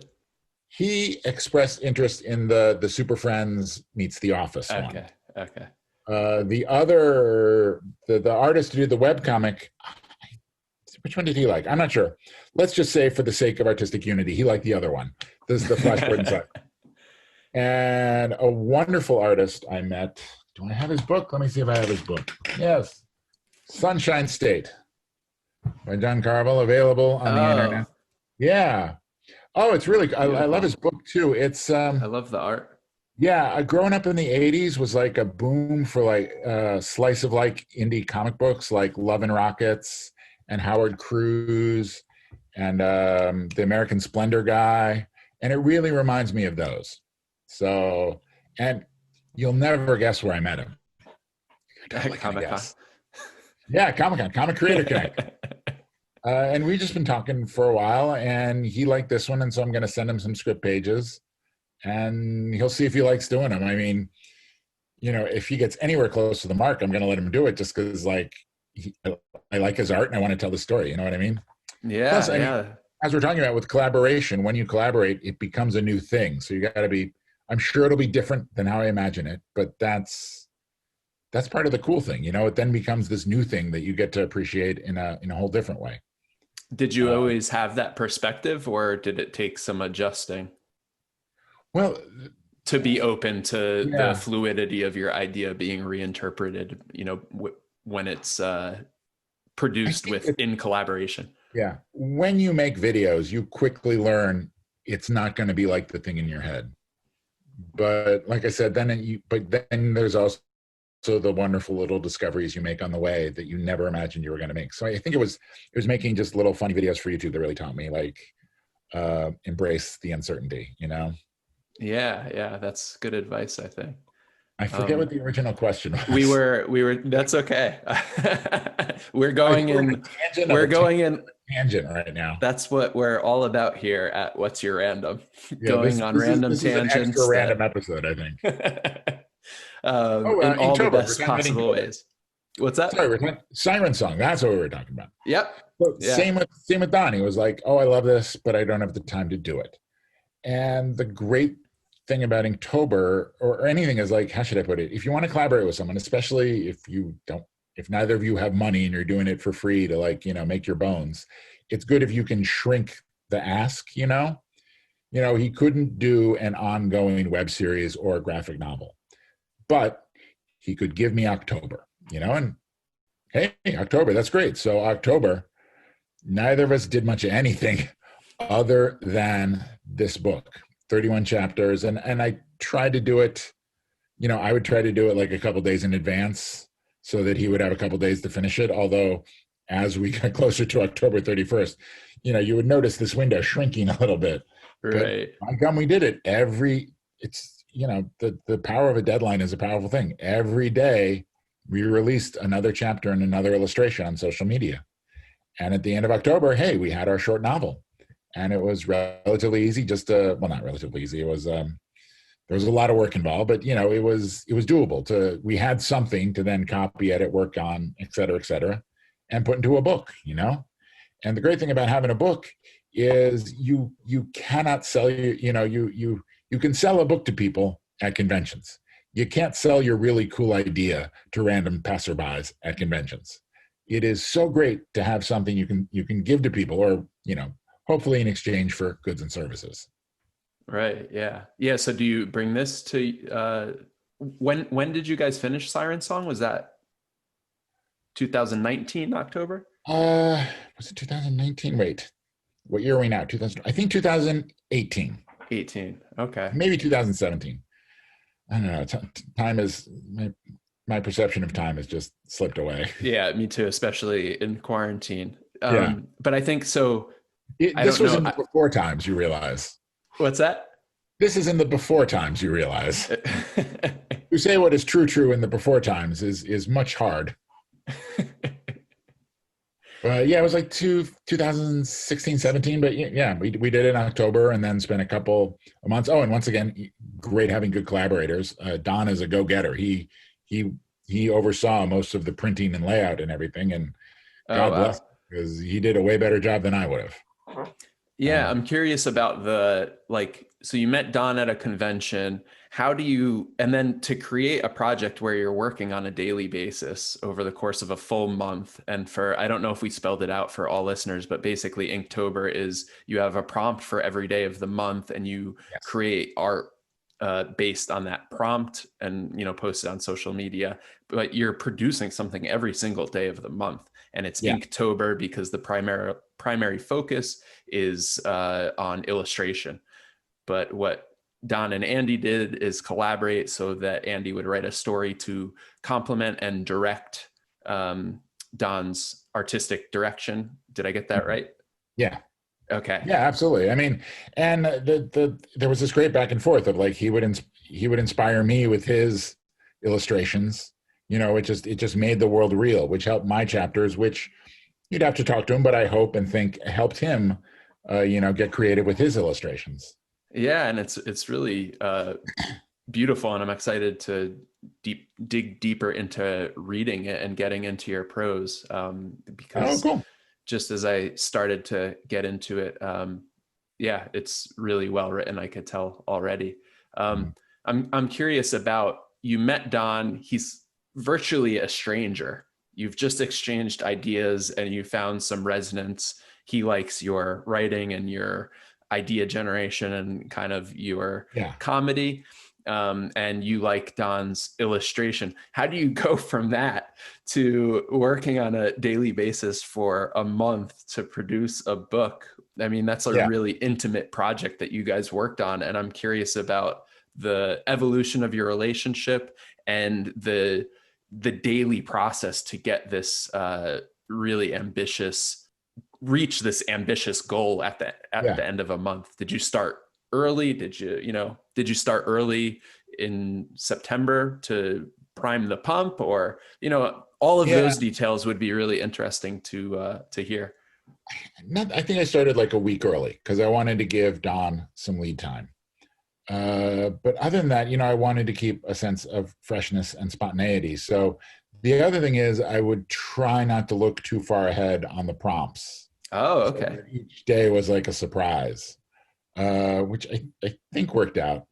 Because, plus if I looked at all of them and tried to, how should I put it, write to all of them at once, I think it just would have gotten bogged down. It's, you can get to your destination just by seeing a couple steps ahead of you, and so I Did you tried. did you have a book end, like kind of how you would wrap up the story in mind before you reached that point, or was that also Yeah, entirely spontaneous? I don't think I did. Yeah, I did not know where I was going. I just knew it was, two people from opposite worlds, pirates and Greek mythology, form a friendship, and both of their respective worlds do not approve. And that's enough of a, what's the word? What's the, I don't want to say trope. What's Foundation, the or non-negative word of trope? Archetype? Okay, archetype. It's enough of an archetype that you can build some good drama and conflict out of that. But beyond that, yeah, I did not know where it was going because cool. sometimes the prompt would be like, "Oh yeah, you got to do this now." It's like it's river, and I'm like, "Okay, I guess I got to do a river." But they're in the middle of the ocean. How do I find a river in the ocean? Something like Yeah, that. Yeah. there's a river under the island. It's the river of the dead to the Greek underworld. Hey, There you go. Yeah. yeah, you're off to the races. Yeah, it's funny how well it clicked together. I mean, not for me to judge, but like it really worked together well. And it's funny, the year after we tried again with a comic book, and if anybody's thinking of doing this, I don't know. I mean, just from my own experience, do an illustrated story just because it's easier to get from one prompt to the other. Doing a comic book for Inktober was really tough, especially because like to get from one thing to another meant so many panels. Like it Right. was just, and Don has a life and he's got to eat and make rent. Like, I couldn't chain him to his art desk as much as I wanted to do the comic book. So yeah, the thing I hope to kickstart is actually we start doing the comic book story, but do it proper, like revamp it and start selling it as like a floppy comic issue 1. Oh, awesome. And what's the story Uh, for that project? that one was Smuggler's Curve. It's a very wait, how do I describe it? It's very much like well, I love Cowboy Bebop and I love The Expanse, and so it's trying to get that sort of flavor, the gritty, more the less as much as I love Star Trek, the less clean and beautiful utopian future. It takes place in a future where we had to leave the Earth due to ecological collapse before we were ready. So we have colonized the outer planets, but how should I put it? Humanity is just hanging on by its fingertips. I would say the entire human race maybe is a couple Like, 100,000, if that. and they don't totally have the filtration systems and Yeah, everything to live no, in outer space entirely yeah. figured out. And we've forgotten completely about Earth. In fact, somehow over the generations, our being ejected from Earth has been calcified into religious dogma. And now Earth is essentially the Garden of Eden, and we're not allowed to go there. We're not allowed to look at it. Everything about Earth is forbidden. And it's a smuggler ship, and they find out their latest cargo is it's possible to preserve memories, just as and they have the last memories of Earth. And so they find themselves in the middle of a religious schism. There's the more affluent, relatively speaking, part of the church that wants to take these memories and use them to bring people back into the church because the orthodoxy is slipping. And then there's the hardcores who are like, no, this is wrong. We have to destroy it. And, they are both gunning for our people, and just them, they're like the little fish getting chased by two giant fish, and having to not get killed while the two giant fish fight over them. Wow. How much of that is written and organized into kind of a format where it could easily be translated into a comic? Yeah. God, good question. I mean, it's written. Is it organized? I don't know, because the comic, I mean, you can go look at it. It's on social media somewhere from Inktober. You will see a lot of great art from Don Wynn. Yeah, And can you tell me the title and story, tell listeners and myself the title again so I could write it down and they could write it down? Smuggler's Curve. Smuggler's Curve. Because you're traveling between the planets, and you do that by doing a series of orbital slingshots, which are very difficult mathematically, et cetera, et cetera. But yeah, Smuggler's Curve. But it became more sort of like a highlight reel for the story we hope to tell one day, as opposed to a story in and of itself. But I've expanded it. Like we actually took it out to publishers this year, because we had 31 days of comic book pages to sell with it. So we had a good chunk of it done. So I took it out to, we took it out to all the publishers. I think we're waiting to hear back from one. But what most people said is I think what you will hear a lot these days, which is like, oh, this is a good story. You should kickstart it. So I hope to do it. It's just finding, Don is just blowing up with all the stuff, as I'm sure you are aware of from your podcast. Finding a sliver of time to flesh out the first, enough of the first chapter to do, I think, a floppy more than a graphic novel. Yeah, to start it. But that's great that you have some assets to share the idea with publishers and people. And if you do kickstart it, you could, have a more than just an image board, but some actual representations of what the directions that you think you'll go with it. It's like a soft launch kind of, like a teaser. Yeah, absolutely. I mean, that's true. Even though I don't think it worked as an Inktober project, it didn't nail the landing. It just kind of shambled over the finish line. But would it be fair to say it was too ambitious for the confines of Inktober?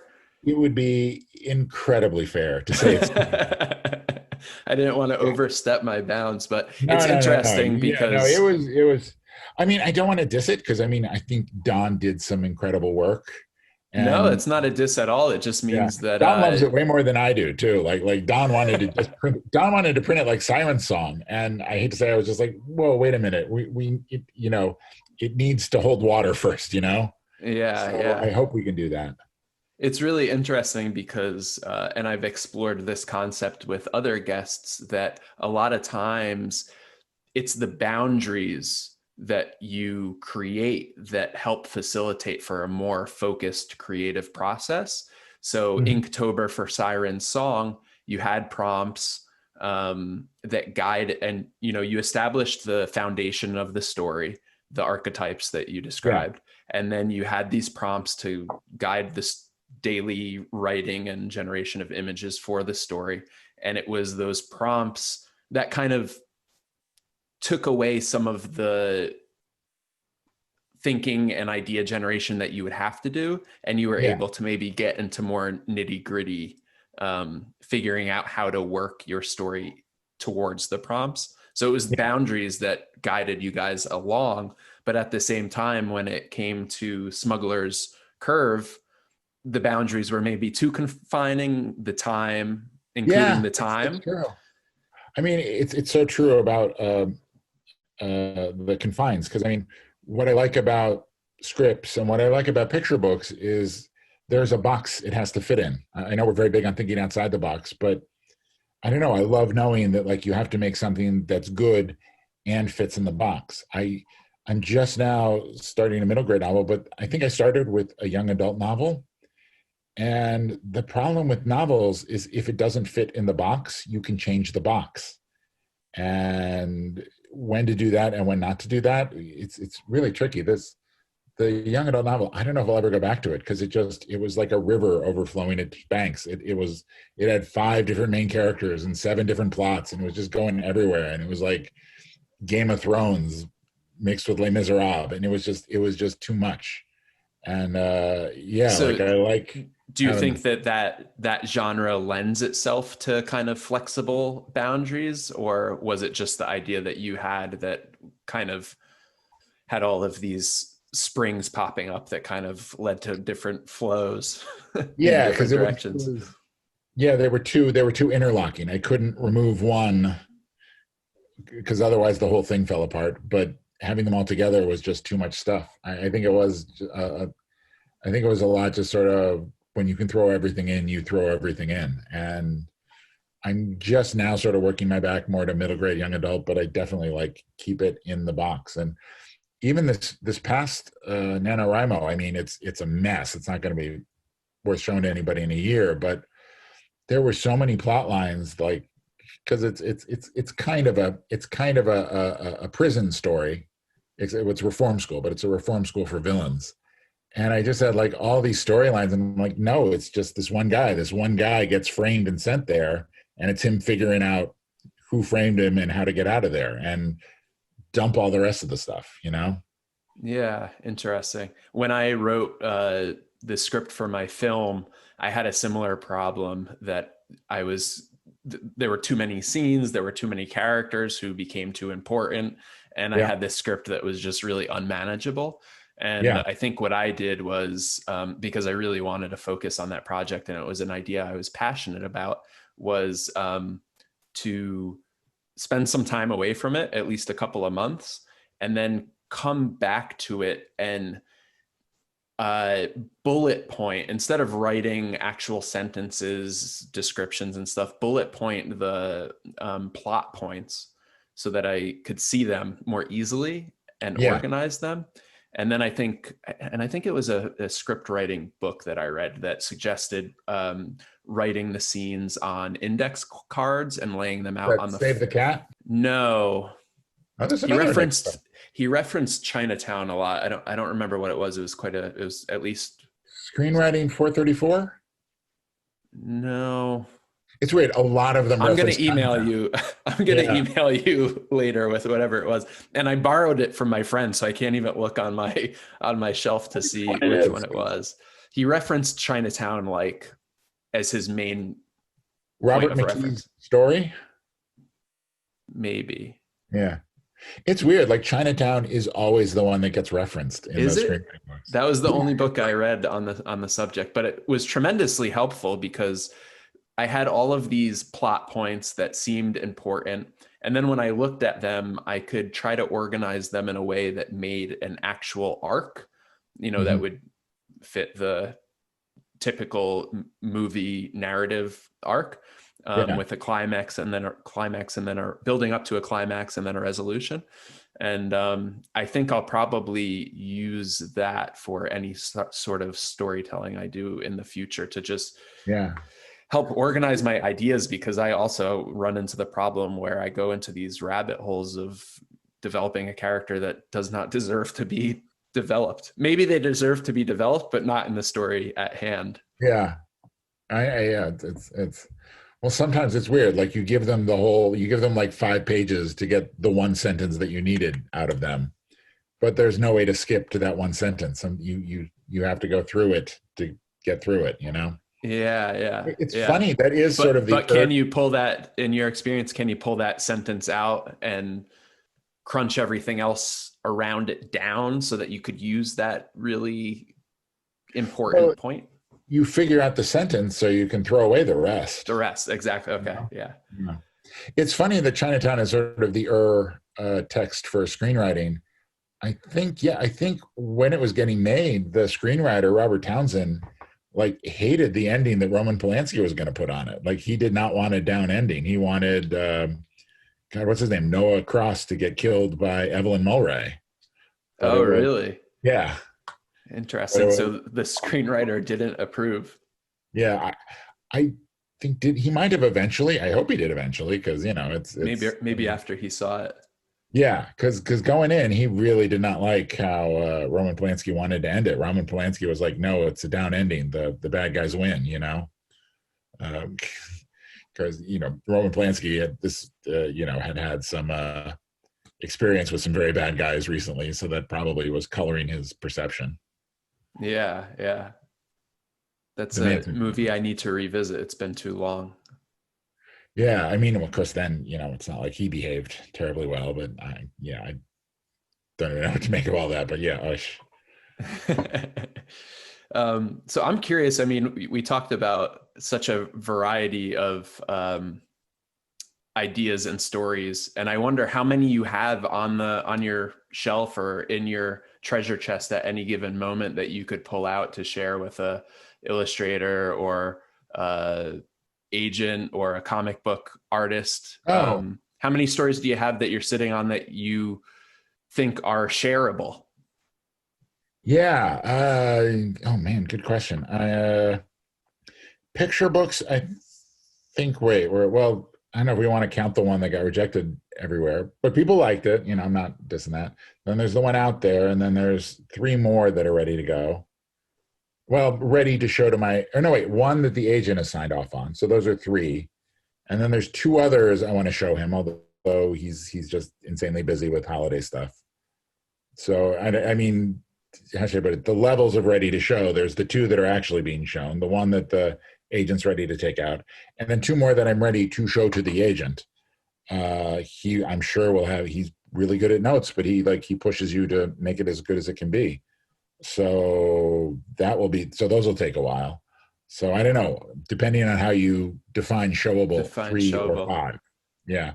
I mean, the two that are ready to show him have been through a bunch of two different critique groups a bunch of times, and really got put through the ringer, and they've been through a ton of drafts. Yeah. But what Uh, about in general? I mean, just in general, because you also write for comics, you write the for young yeah, adult novels as well. So in terms of I'm ideas that are developable, I yeah, guess is the way to I'm say it. probably very bad at that because I always want to hold on to it, you know, forever and tweak it forever. Like they're just, it's never going to be perfect. At some point, you just got to kick it out the door. I guess to give more context to why I asked the question, you also mentioned that you had maybe some screenplays that you had written in the past that could potentially be revisited and looked at, concepts that could be translated over to comic books or other Yeah, medias. So in terms of stories that you have and yeah. ideas that you are passionate about. Most of the scripts, yeah, I don't have them in comic script form. That's why I'm doing a couple test pages for that one artist I like. But yeah, I think I have like four or five scripts I'd show people. It's usually four or five. Yeah, yeah. Because Awesome. well, not everybody likes everything. Like if you either know what somebody does or talk to them, you can usually get a sense of the kind of stuff they're interested in. Right.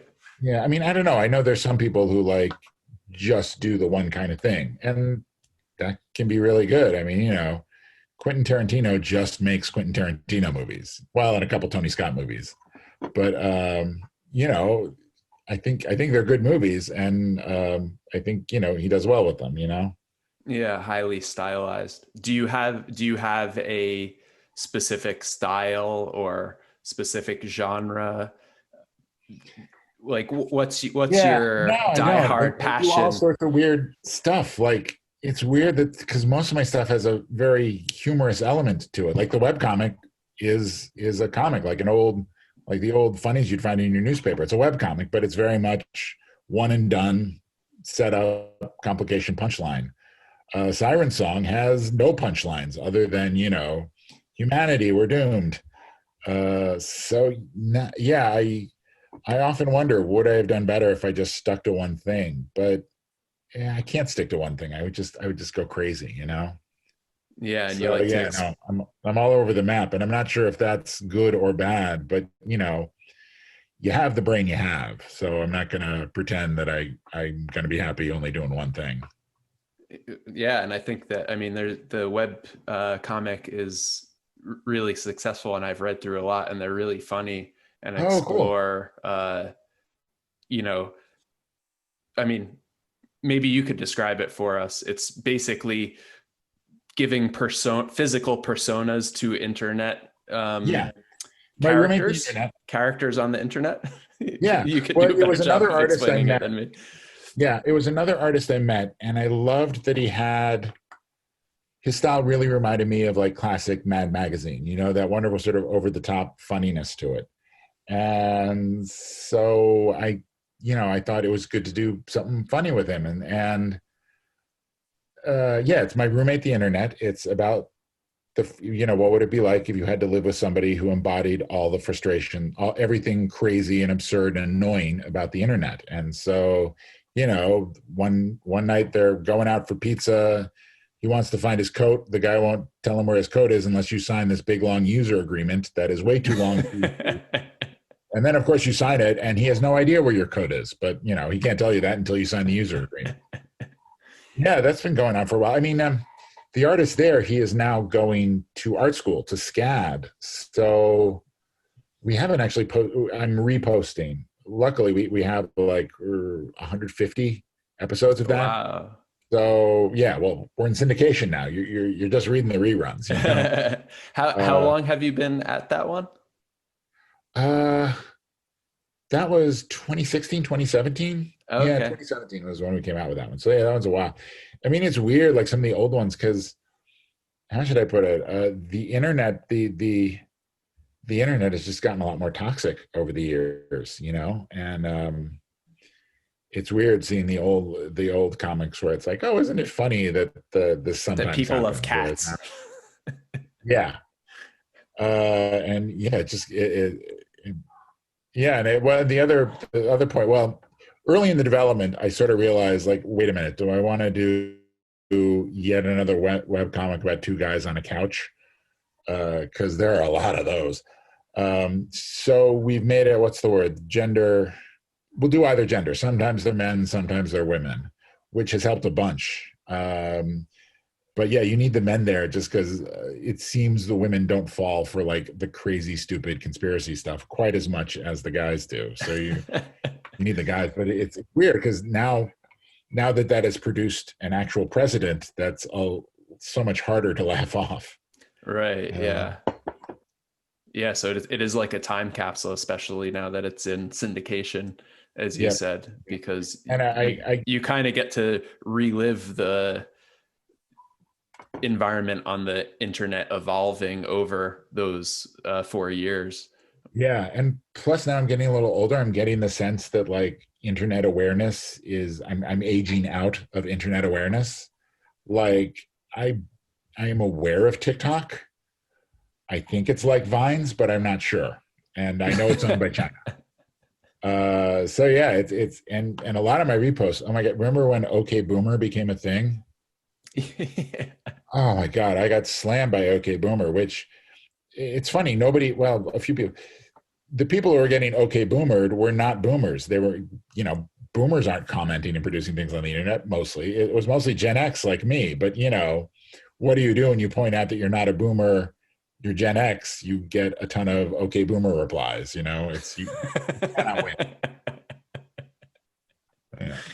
Yeah, some things like the essence of the internet doesn't change, but the internet changes quite a bit. Yeah. Maybe. Maybe. I mean, it does evolve, and then which good, although that means like, it now belongs. And it's funny because people are saying millennials. It's not millennials. Millennials are in their mid 20s. I think some of them are hitting 30. It's Gen Uh-huh. Z. Internet belongs to Gen Z now. It belongs to my kids, and Yeah, and the generation good, younger than them too. yeah, yeah. Especially all the kid videos on YouTube. Oh yeah. Well, I think that I know it's still, but like for a while, the number one was like that. I forget his name, the kid that was like unboxing toys. Yeah, yeah. Number one YouTube video. Like cool, I mean, Who would have thunk it? yeah, yeah. It's crazy how the internet's evolved. Well, I mean, yeah, why don't I embrace my inner crusty old maness? But I hate how the algorithm now it favors uh, it favors production over content. When YouTube first started, you could actually craft a piece of entertainment that would go on there, go viral, and make your name. Like I'm trying to think the shoes. Oh shoot, I'm forgetting the person's name, but the music video, shoes, chocolate rain, the landlord, all the great videos now. But apparently, the algorithm now, like you need to put stuff on there every day, which is why now it's not people making videos because you can't do that every day. It's the makeup tutorials or the vlogs or the this, the that. It doesn't have or PewDiePie or the gamers, and Right. there's not really a space for the person who wants to make a video. Like Rhett and Link, man, I mean, I still love them. I think they're great. But I love those early videos of Rhett and Link where they just do a really smart, funny music video, but they're also very smart. And when the algorithm changed and you could not make a living doing that, they switched to doing the daily talk show. And that's what they Right. do now. And they're very talented and it's good, but I miss those videos they used to make. Miss the quality over quantity. Yeah, exactly. Exactly. Now it's quantity, quantity, quantity. Yeah. Yeah, and output. Yeah, I wonder if there's going to be some second coming of a quality level of quality, and it would be nice to have indie Yeah. producers making like a web series. Yeah. I used to enjoy some web series myself on YouTube that Yeah. were a high level of quality, but like you said, you can't Now they're produce two mostly a day burial. every Yeah. day for a month. It's impossible. Yeah. I think you just get buried by the algorithm. They'll have to change the algorithm, I think. And it's bad for the people making it. Like there was a huge story last year of like top YouTubers would just get burned out because I mean making anything of quality, even if it is like an unscripted vlog, is incredibly demanding. And I'm blanking on the names, but there were like a ton of top YouTubers who just were like, Over I it. can't do this anymore. Yeah, like it was just they had to stop for their own sanity.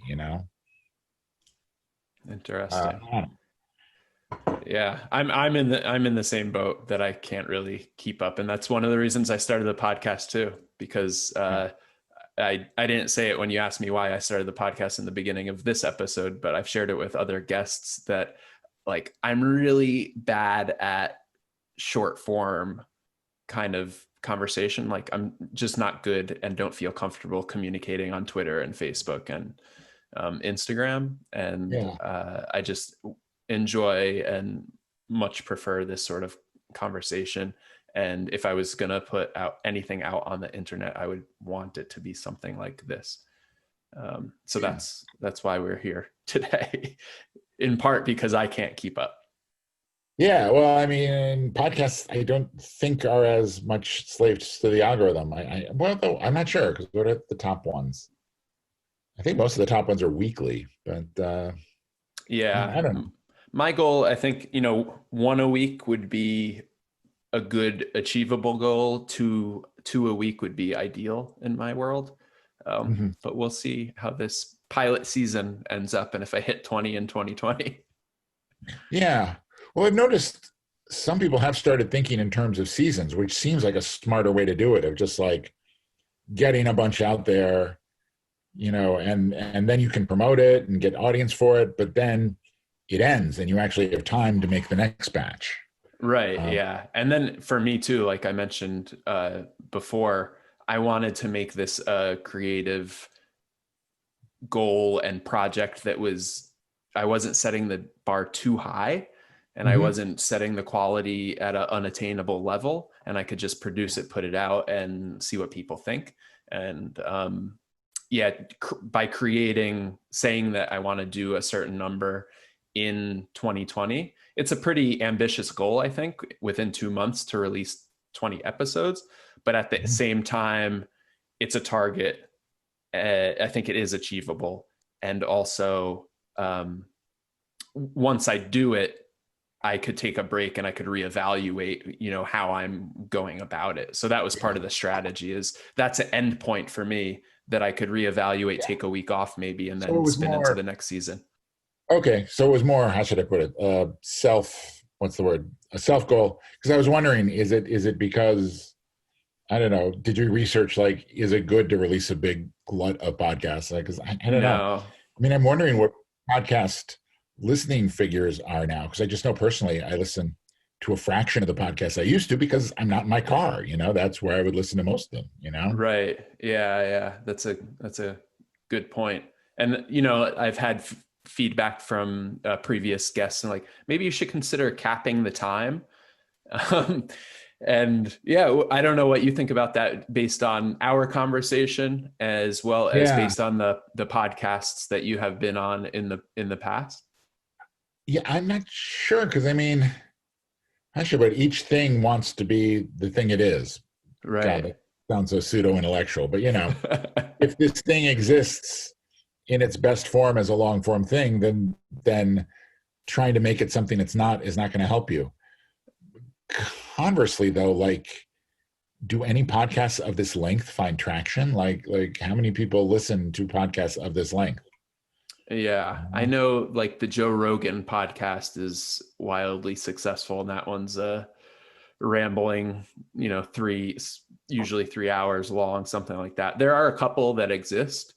But is it all one thing or is it segments? Because did it grow out of a radio show? It seems like a radio show format. No, Is it? that one specifically is just one guest sitting there and rambling. Okay. And they don't even, from what I understand, have a specific theme other than two people interacting. Okay. So, yeah, I was borrowing from that concept of wanting to have just like really long conversations and have people have. My concept was, I missed sitting on the couch with my friends when we were a bit younger, before we had girlfriends, families, jobs, and before we were adulting. Yeah. And we would just, I forgot the name of the podcast, but have useless debates about Unnecessary media, debate. we would have our own unnecessary debates and You get discussions Tyler about. on, man. He will tell you about his whole podcast empire there. Yeah, I would love to. I would love to have more podcasters on, because it's an interesting medium, Yeah. because, like we're exploring right now, I could consider capping it at an hour, but Mm-hmm. even if every fifth episode has, I'm afraid that I'm going to miss that gem that would have came at the second hour. And that's why I want people to listen to this like they're participating in a conversation on a couch with their friends when they're hanging out on a Saturday night for 5 hours. I promise I'll never go 5 hours. I don't have enough stamina. There's always 2 hours is doable. Yeah. Do the thing other people aren't doing, like that's I mean, it's tricky. I mean, if you get a large enough listenership, Patreon would maybe be a good thing. Cause I know a lot of Patreons, they have the pilot show and then all the extra stuff for the hardcore fans, Oh, interesting. Yeah. Yeah. But I got to tell you, the thing about Patreon, though, is, well, in my experience, I'm sure there's different ones, but you can't really build an audience on Patreon. You can bring your audience to Patreon to support and monetize. Sorry if that's a business, but make money in a way that actually gives your fans something of value. Right. Yeah. So it's selling what you're producing and creating. Yeah. And it's kind of this new age of what's the word? Content producers interacting directly with their audiences, and kind of cutting out the middleman. And because of that, you don't require quite as large of an audience to survive and continue on doing your project. Yeah, I'm trying to think. Who was the guy who wrote that essay? Was it 1,000 fans or 3,000 fans? I haven't read it, but I've heard about it. Yeah.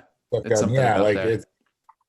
It's an interesting idea. The problem is, to get the 3,000 fans, you need to get 30,000 people to listen to you, Yeah. To get enough to funnel down to that audience. Well, I mean, that's the internet. And I mean, it's better than how it used to be. It used to be there were gatekeepers and you had to get them to get access to a wider audience. Now everybody has access to that audience, which is great. But then it's like, it's you and a million other people, and how do you connect when so many people are vying for people's attention? Yeah. And the beauty of it, to look at, the really bright side for me is that, and I explored this with a previous guest, my last guest, who made a board game. Becca Horowitz made the game Annapurna. But anyway, we were exploring this idea of on the internet, you can connect with somebody who has the same exact really obscure interest as you. Whereas, if you're a high school kid and you want to make plush stuffed animals, within your high school, it's probably unlikely that you'll find somebody who has that same exact hobby. But when you go on the internet, you could find a huge community of people all across the world who you could interact with on a daily basis in a meaningful way, who have that same exact specific interest as you. And I kind of look at accessing a audience in a similar way. If it's 3,000 people, it's just the difficult part is getting your project in front of those people and knowing who they are. Specifically, maybe you could find the community, but within that community, who will really love what you're doing. That's the challenge. But like you said, it's a bright spot to not have gatekeepers. Yeah, true. I mean, it's tricky though, because I mean, it's great if you have the very narrow thing. Like if you do a podcast about plush toys, there's a community that you can push that to, and they will probably listen to the podcast. But if you're more of a generalist, I don't know, this is the thing for me, like, Siren Song, it's about Greek mythology and it's about pirates. Cool, but like that isn't quite so narrow that it's like, there's lots of pirate stuff and there's lots of Greek myth stuff. And it's sort of hard to find the people who are just interested in the things that have both. There is no community of only pirate stories that incorporate elements. No, I don't know if you want to argue I've gone too broad or too narrow, but it's a conundrum. I agree. I have a project I'm working on that has a similar issue, I think. But it's something to consider, to continue exploring, I think. And like you said, I mean, in terms of getting your storybooks in front of the right people, one of the takeaways from this podcast for me is put yourself out there. Like you're not going to know if you could sell the work or if somebody appreciates the work until you do the work and show it to them. And you're not going to know if 1 in 10 people will like it or more unless you show it to 10 people. Yeah. Right. And I think that's a take home for me, as well as, and I got this from my discussion with Don as well, which was in-person meeting, networking, and collaboration is really important, even in this day and age of the internet where we're communicating and collaborating and networking virtually. A lot of my guests have kind of touted the benefits of going to Comic-Cons or going to Becca Horowitz, who made the board game, going to board game conventions and actually meeting people in person, in real life, if you could believe it. And that's a take away from this podcast as well, because you've had so many really flourishing projects that were born out of those meetings. Yeah, it's definitely it's good to meet people, and it's good to have something that's finished to show them. Yeah, I mean, being a writer, being an artist is I think in some ways so much tougher, because like as much as I work on a comic page to write, it's going to take longer to illustrate. But they do have one advantage though, which is, how should I put it? The cons are geared for artists to sell their stuff.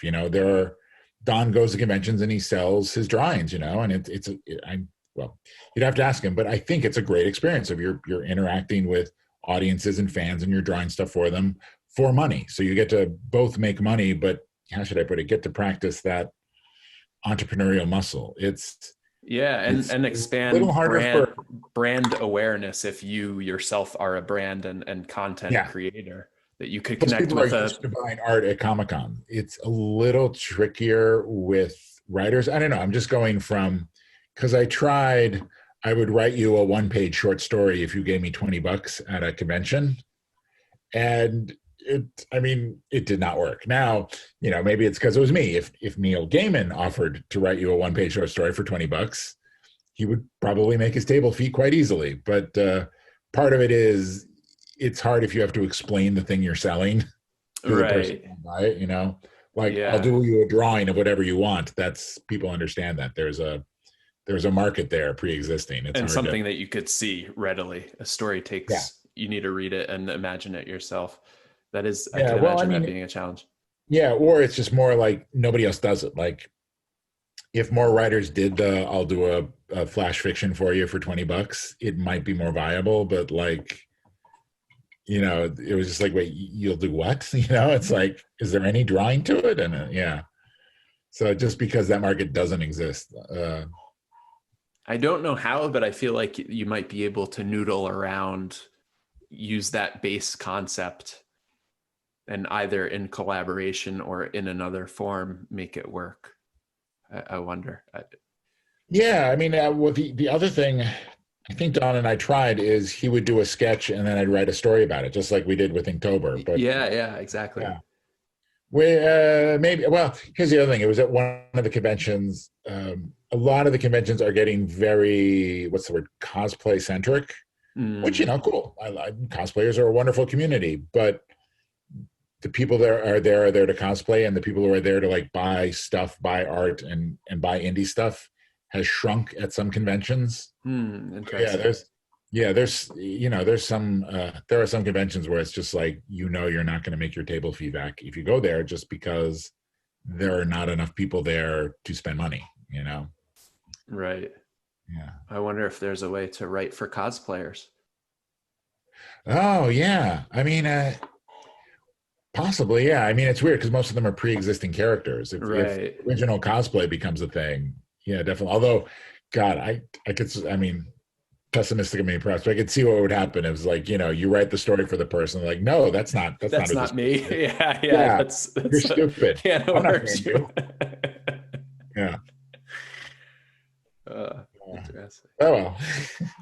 All right. Well, we just passed the 2 hour point. I don't know if there's any other tangents Yeah. or It's so funny. I rabbit thought I was going to holes. run out of gas at 30 minutes, but Well, I'm glad that, and thank you for hanging on tight till the end, because I think that last bit was worth exploring, and one of those nuggets we wouldn't have explored without going a little bit longer. my pleasure. The time flew by. All right, that's a good sign. Anything you want to share? Your social media, the Uh, I internet basically have roommate. all my links at andynordvall.com. Siren Song is available on Amazon and I think Barnes and Noble. The comic book is available on Instagram /internet roommate. Because hey, it's going to be new to you. And the rest of the stuff, I don't know. The thing with picture books is look for me in, I guess, 3 to 5 years.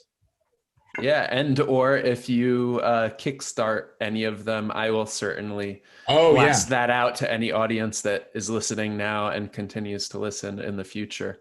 And I could say, as a newcomer to Internet Roommate, I really enjoyed the comedy, and it didn't feel dated to me, but I'm also not up to date. Thanks. Cool. Yeah. Wonderful. I'm glad I'm glad new readers like it. It's your worry. It's just Yeah, yeah, no, I think it's scratching. timeless. Oh, wonderful. Cool. Awesome. Well, if I ever actually get anything else going, I'll probably post it on the same Instagram. So just keep your eyes peeled. Will do. I'll announce the new podcast. Oh, and the podcast, Burn After Pitching, available on all your favorite podcasting networks. Whatever you're listening to this on, probably also has Burn After Pitching. Awesome. And I'm going to tune in and give a listen Awesome. after I hang up with you. And I very much enjoyed our conversation. So thank you for joining me today, Andy. Yeah, this was great. Thank you so much. I feel energized now, which is good because, like I said, I was in the post Nanowrimo malaise, but now I'm ready to go out there and take butts and kick names. And enjoy your random. Yes. That's Oh how I sign yeah. off. So go. Yeah. Enjoy your random. Cool. All right. Thank you.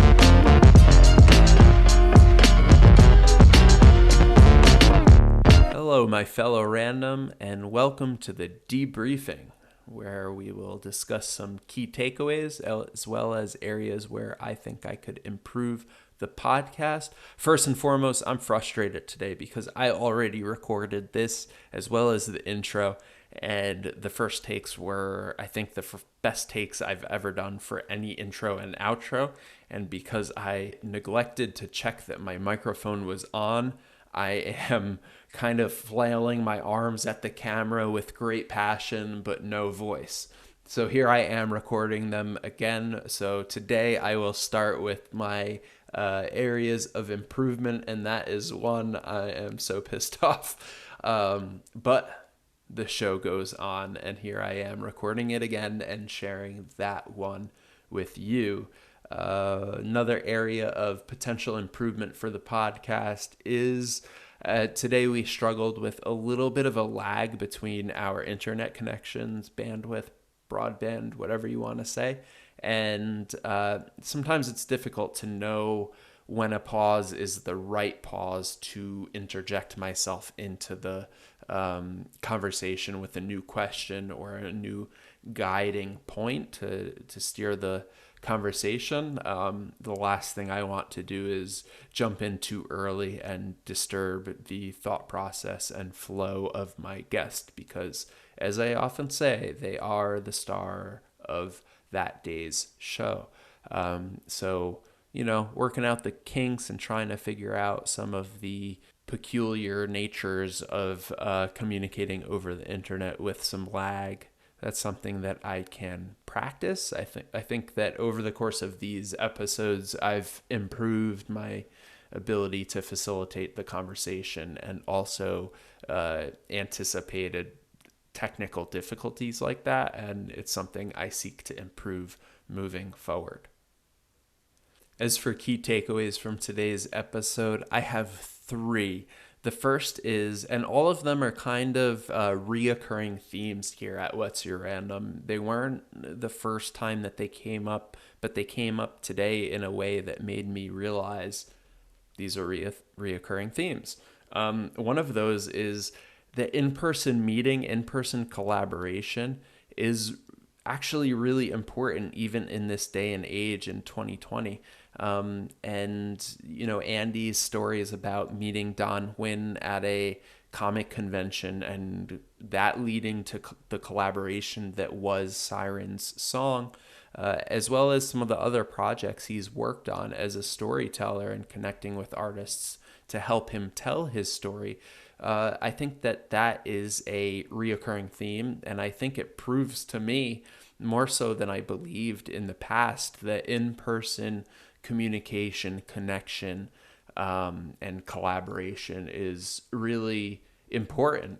And I think that could be said of 2020, and it could be said for the future as well as we move into 2021, despite the COVID situation. It seems like Andy, as well as many of my other previous guests, are really excited to connect with people in real life. So I wonder what people listening think about that. Do you think that the connections that we form over the internet are enough? Do you think that collaboration through digital media and digital forms is enough to get the job done? I'm starting to believe more and more that a personal touch, a personal connection, meeting in physical spaces is important for human beings and in creativity and collaborative projects. Let me know what you think at What's Your Random, Instagram, and Twitter. The second takeaway is related to that. It's that Andy needed to be at the right place at the right time to have some of these fortuitous meetings where he meets with Don Wynn, meets with some other people that he ends up collaborating with, and putting himself out there to be in a position to sometimes get rejections, but inevitably, whether it's 1 in 10, whether it's 1 in 100, whether it's 1 in 1,000, get one of his picture books made. We're all looking forward to it, and I think that he's not going to get that done unless he puts himself out there and connects with people. So you have to put yourself out there to be in the right place at the right time, right? If you don't put yourself out there, you're never going to be at the right place at the right time because you're not in a place. So get out there, meet people, try things, open yourself up to some criticism. Without taking that risk, you're never going to find the opportunity to collaborate and find these successes. And then the third takeaway is boundaries. Relating back to Siren's song, I think that Andy and Don used the confines of Inktober and the daily prompts they were given to guide the story, which guided the generation of art by Don Wynn. And it's a very impressive feat to write such a long novel with graphic support in such a short period of time. And I think that is a feat that was in part made possible by the confines and the guidance of Inktober. And sometimes as creative people, I imagine that I myself and maybe we collectively want to be open to all possibilities because it is in those possibilities that we find interesting ideas. But I think it's important to also, at some point, when you're putting pen to paper, to narrow the boundaries in which you are creating, because that will help guide with some specificity what you are trying to make. And by using Inktober and the confines of a daily prompt to guide their creativity, they were able to focus on creating. Heck, if you're stuck and you have writer's block or drawer's block or whatever block you have, pick something up and use that as the boundaries and the catalyst for whatever it is you're going to create, because that might, giving yourself some boundaries may be the most important thing to stimulate creativity at the end of the day. If you leave yourself open to infinite possibilities, that could sometimes be overwhelming. So I think that the idea of having boundaries is really interesting and important, and something that I'm going to use in the future. So those were my three key takeaways. I wonder what you thought. Did you have any other takeaways that maybe I didn't mention here? Let us know. Let us know what you're working on. Let us know if you enjoy the podcast. Let us know if you think of some ways that we might be able to improve it. And until next time, my fellow randoms, enjoy yours. Enjoy your random. Get out there and do whatever it is you do best. Do whatever makes you happy and create something. Thanks.